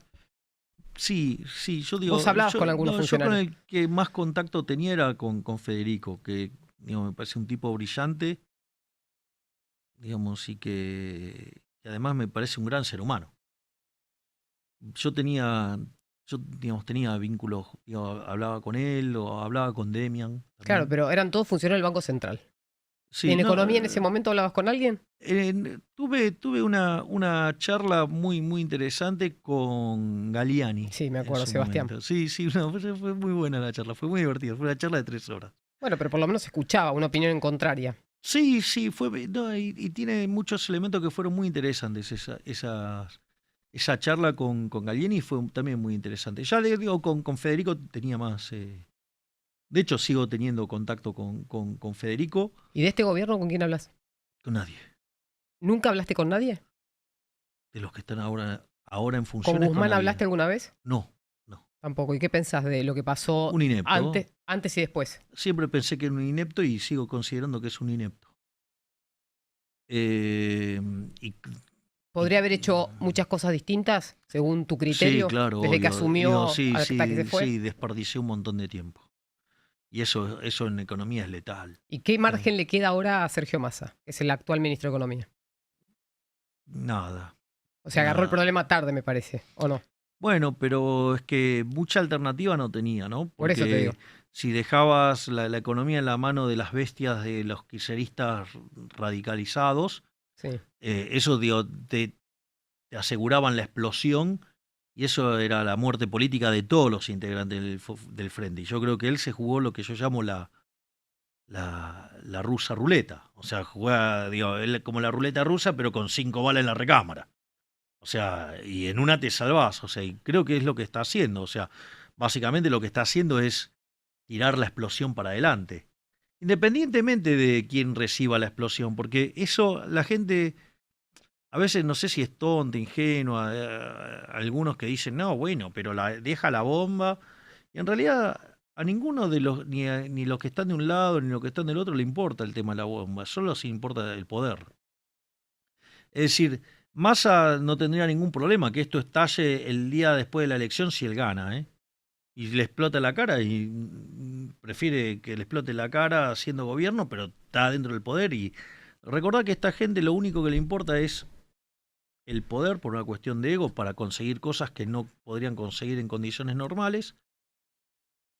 Y eso está vinculado también con la codicia, o sea, porque les gusta la guita como locos, y la lujuria, ¿no? O sea, tener, digamos, cosas que en condiciones normales no podrían tener.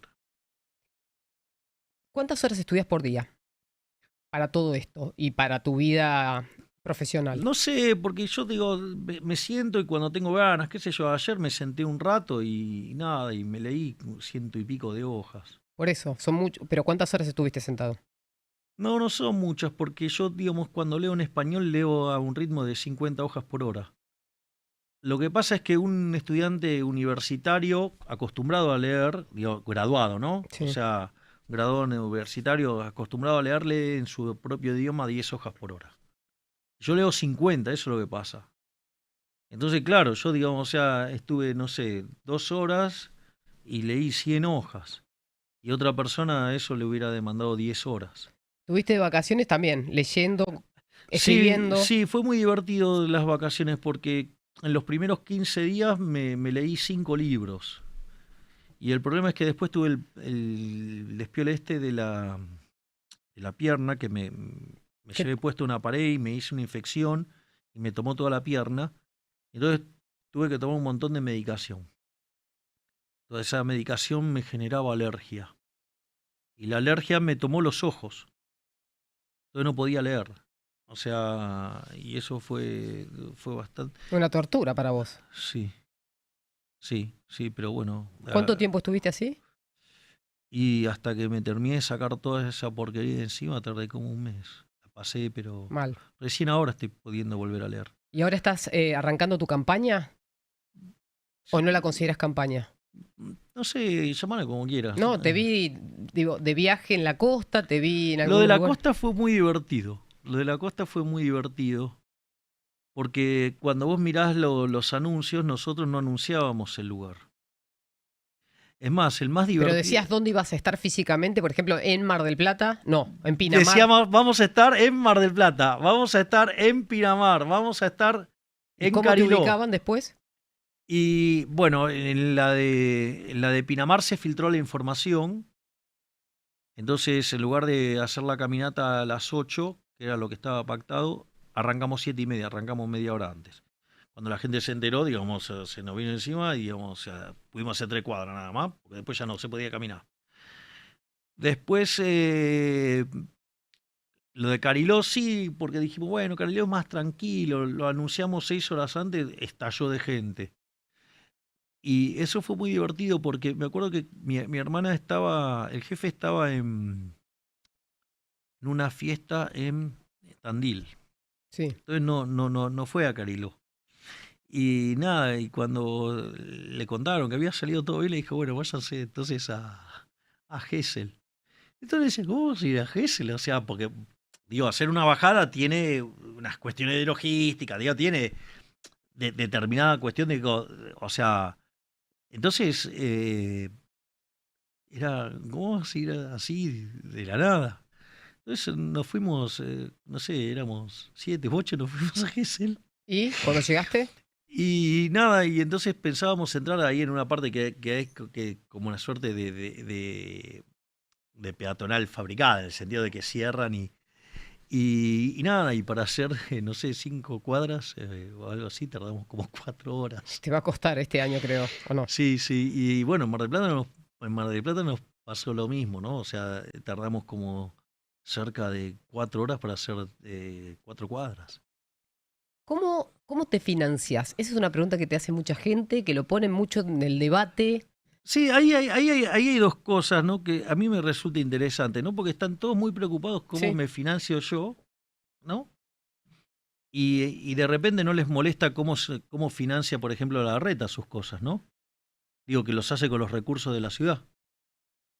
Digo, o sea, el que te está tocando los impuestos, o sea, es Morales, la reta. Digo, ¿por qué no preguntan, digamos, qué hace, digo, de cómo financia el avión con el que viaja Morales, por ejemplo? O cómo, de dónde saca la plata la reta para ir a hacer lo que hace o no deja de hacer. Eso es interesante, porque, digamos, o sea, a los políticos que la están sacando de donde no deben, que es la guita de los pagadores de impuestos, no le preguntan nada. Y a mí me preguntan, yo no tengo problema, yo les voy a contestar. Yo creo que te preguntan porque saben que vas a dar una respuesta. Sí, bueno, porque ahora les voy a contestar. Pero lo primero que tendrían que tener en claro es que el resto de los políticos están sacando la plata de donde no la tienen que sacar. Es decir, el problema está en lo político, no en mí. Yo no tengo ningún problema en contar cómo nosotros hacemos. Vos querés, suponete que vos me querés llevar a XX. Sí. Ah, bueno, vos querés que vaya, ok.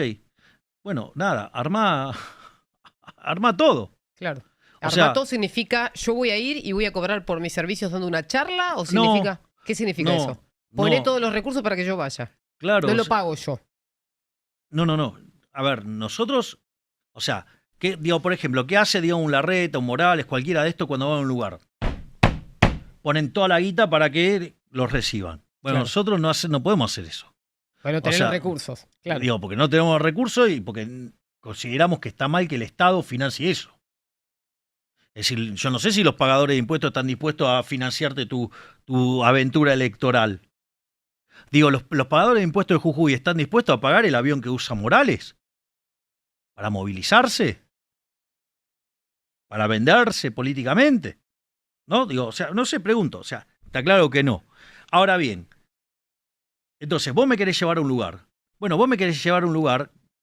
Ok, querés llevarme a un lugar y, por ejemplo, bueno, ¿qué querés hacer? Esos que parecen recitales. Bueno, eso, digo, te tenés que hacer cargo del escenario, te tenés que hacer cargo de la seguridad, del sonido, de las luces.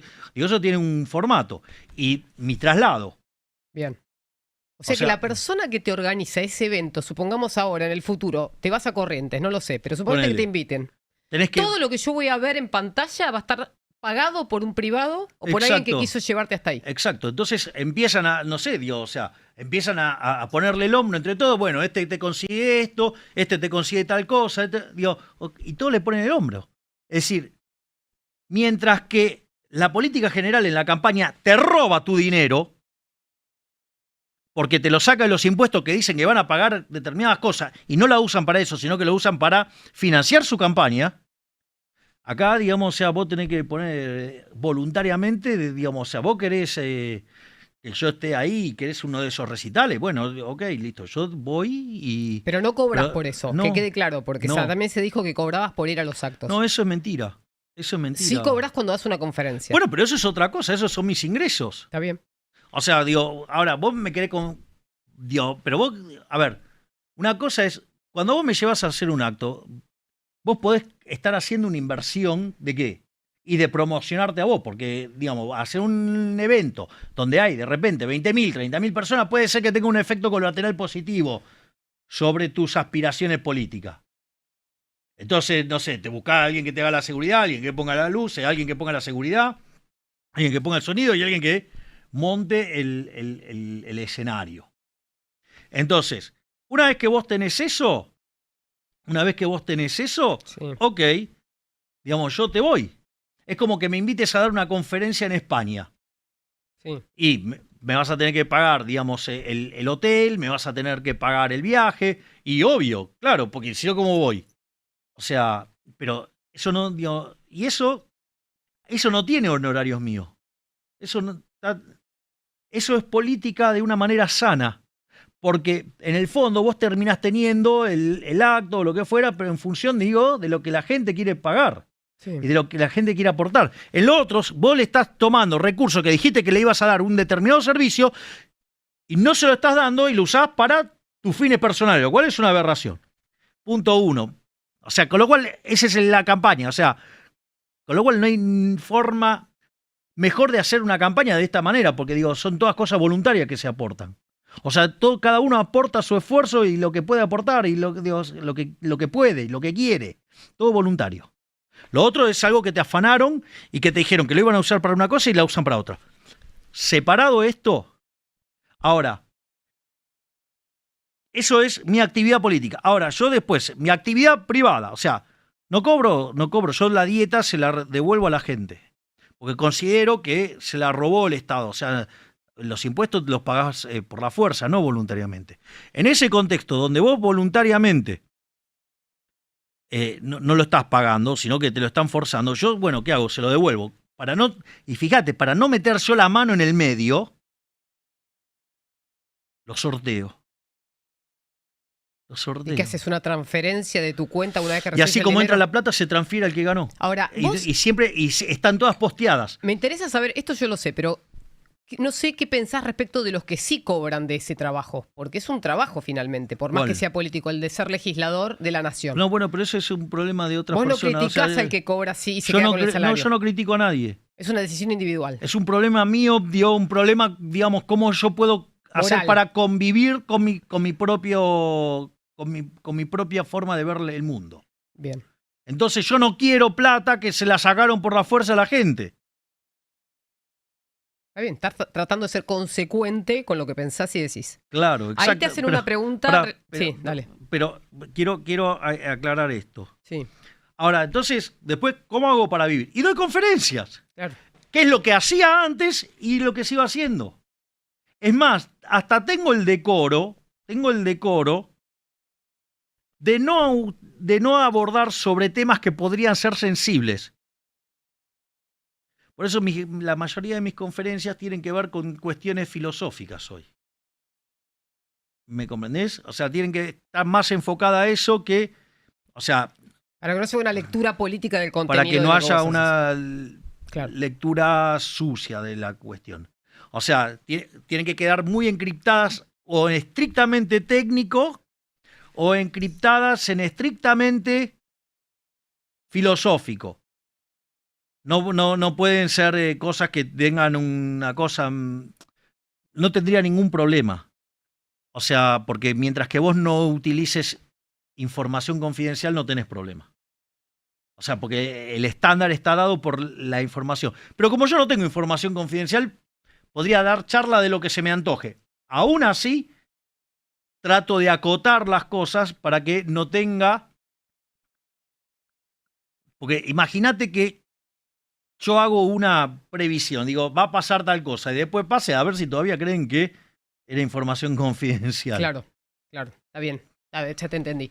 Te preguntan por la inseguridad, que es algo que no tocamos y nos tenemos que ir porque ya son las 5, Javier. Ah, ¿Viste?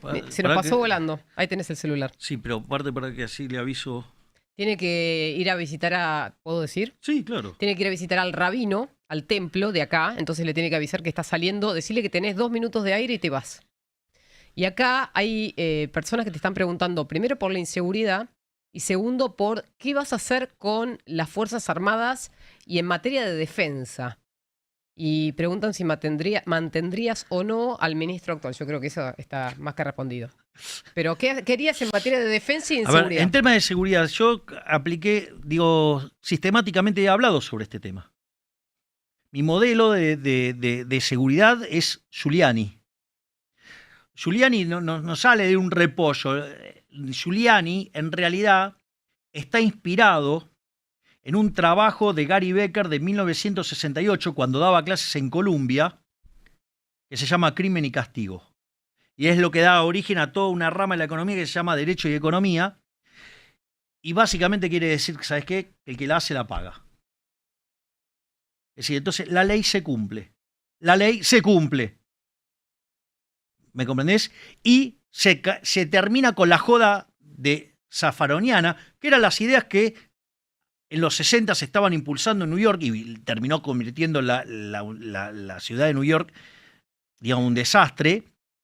O sea, que es esa idea de que ponen a la víctima en el lugar del victimario y al victimario en el lugar de la víctima. No. La víctima es la víctima y el victimario es el victimario. Y el que la hace la paga. Tengo pero, está bien, yo te entiendo. Pero Estados Unidos, cuando Giuliani asume y se hace cargo del problema que tenía en ese momento el Estado de New York, pero después se hizo extensivo a toda la región, tenía instituciones fuertes. Argentina no las tiene. Entonces, ¿cómo vas a hacer vos desde el Poder Ejecutivo para que la justicia, el Poder Judicial, cumpla con lo que tiene que hacer? Voy a avanzar en que sea bien independiente en serio también. Porque la política... Pero depende que el otro también cumpla con su parte. Sí. Bueno, que no va a ser... Giuliani buscó un mecanismo que lo hizo incentivo compatible. Ah. ¿Cómo es? Es parte de una negociación con los que toman las decisiones. Entonces vos diseñás un sistema de incentivo por el cual, digamos, o sea, la ley se cumple. O sea, vos en ese sentido vas a estar dispuesto a negociar, como también... No, voy a plantear las condiciones bajo las cuales ahora se van a hacer las cosas. Pero eso no es negociar. Recién me dijiste que hay negociaciones con incentivos. No, bueno, el incentivo es que si vos no te pones a mirar afuera del tarro, te van a explotar cosas en la cara en términos de que digamos, o sea, va a salir toda la porquería, digamos, como corresponde, y no es parte de nada. Y en cuanto a la inseguridad, bueno, eso tiene un efecto directo sobre la inseguridad enorme. Mirá los resultados en New York. O sea, ¿qué le hizo Giuliani? Le puso las carpetas, le dijo, bueno, de acá para adelante, o hace la cosa bien, o... Los extorsionó. No los extorsionó. Le dijo que elijan. Bueno. Les dijo que elijan. Es decir, digamos, vos no extorsionás si estás diciéndole a la gente que haga la cosa bien. Extorsión es otra cosa. Bueno, y si eso no llegara a ocurrir, ¿cómo se sigue adelante? No puedes implementar ese sistema. Suponete que... No, es que vos también tenés que avanzar en la independencia de la justicia. Tenés que darles responsabilidad para que ellos se hagan cargo del problema. Sí, y hay que, digamos, estripear la justicia del sistema para que pueda quedar bien independiente. No, digamos que, es más, hasta soy partidario de que la contaminación que hay de la política tiene que salir de la justicia y que sea toda profesional. Por concurso. Obvio. Y que se manejen Por concurso también los legisladores. como los legisladores. No, Sí. los legisladores se votan, o sea. Está bien, pero digo, el resto de la cantidad de gente que está dentro del Congreso. Digo, el legislador está en una lista. Que no llega por concurso, llega por una situación política. Eso, digo, ¿Y es el luego? problema de la lista sábana. Bueno, está bien, pero tenés un O montón sea, bueno, de ahí inconvenientes. hay un problema con el sistema de votación. No es una reforma que vas a poder hacer de un día para el otro. O sea, porque para eso tenés que tener un gran consenso social para hacerlo. Y eso no están dadas las condiciones para hacer algo así. Digo, para que la democracia funcione mucho Sí, mejor de lo que por eso me funciona. refería a la institucionalidad de la Argentina, porque tenés muchas falencias en materia institucional que no solamente tienen que ver con el Poder Ejecutivo. Lo tenés en todos los poderes. No, pero lo primero que tenés que hacer es estripear la justicia. Estripear significa aislarla. Aislarla, que digamos, o sea, se autorregule y que digamos sus ingresos no dependan, digamos, de decisiones que se toman en otros lugares. Y que no esté contaminada por la política. Lo que pasa es que nadie quiere hacer eso, porque todos tienen el culo sucio. Como yo no tengo el culo sucio, por eso me tienen que inventar las cosas, entonces digo, puedo avanzar. ¿Y vas a conseguir gente que piense como vos en el resto de los distritos del país para que te acompañen en un espacio político una vez que llegues a la presidencia? Bueno, yo no, Necesitas gente digamos, como vos, si no... Bueno, está bien, digamos, yo no es un espectro muy cerrado, es un espectro, digamos, que es centro-derecha, o sea, no es... No me refiero a lo ideológico, me refiero a la forma de pensar. Vos tenés como una guía a tu moral. Pero está bien, sí, pero si vos no lo planteas así, digamos, esto va a seguir fracasando, No lo discuto. Lo que digo es que tenés que contaminar a mucha gente para el lado bueno. contaminar, bueno, eso sería depurarla, no contaminarla. Bueno, contagiarla, quise decir. Bueno, contagiarla es una buena idea, digo, de buenas ideas. Bueno, Javier, gracias por venir. Nos tenemos que ir. Mira, son las 5 de la tarde. Ahora viene otro programa y vos te tenés que ir a ver al rabino. Sí. Así que te agradezco que hayas venido hasta acá. No, por favor, un ¿Cómo la placer. pasaste? No tuvimos ni un corte.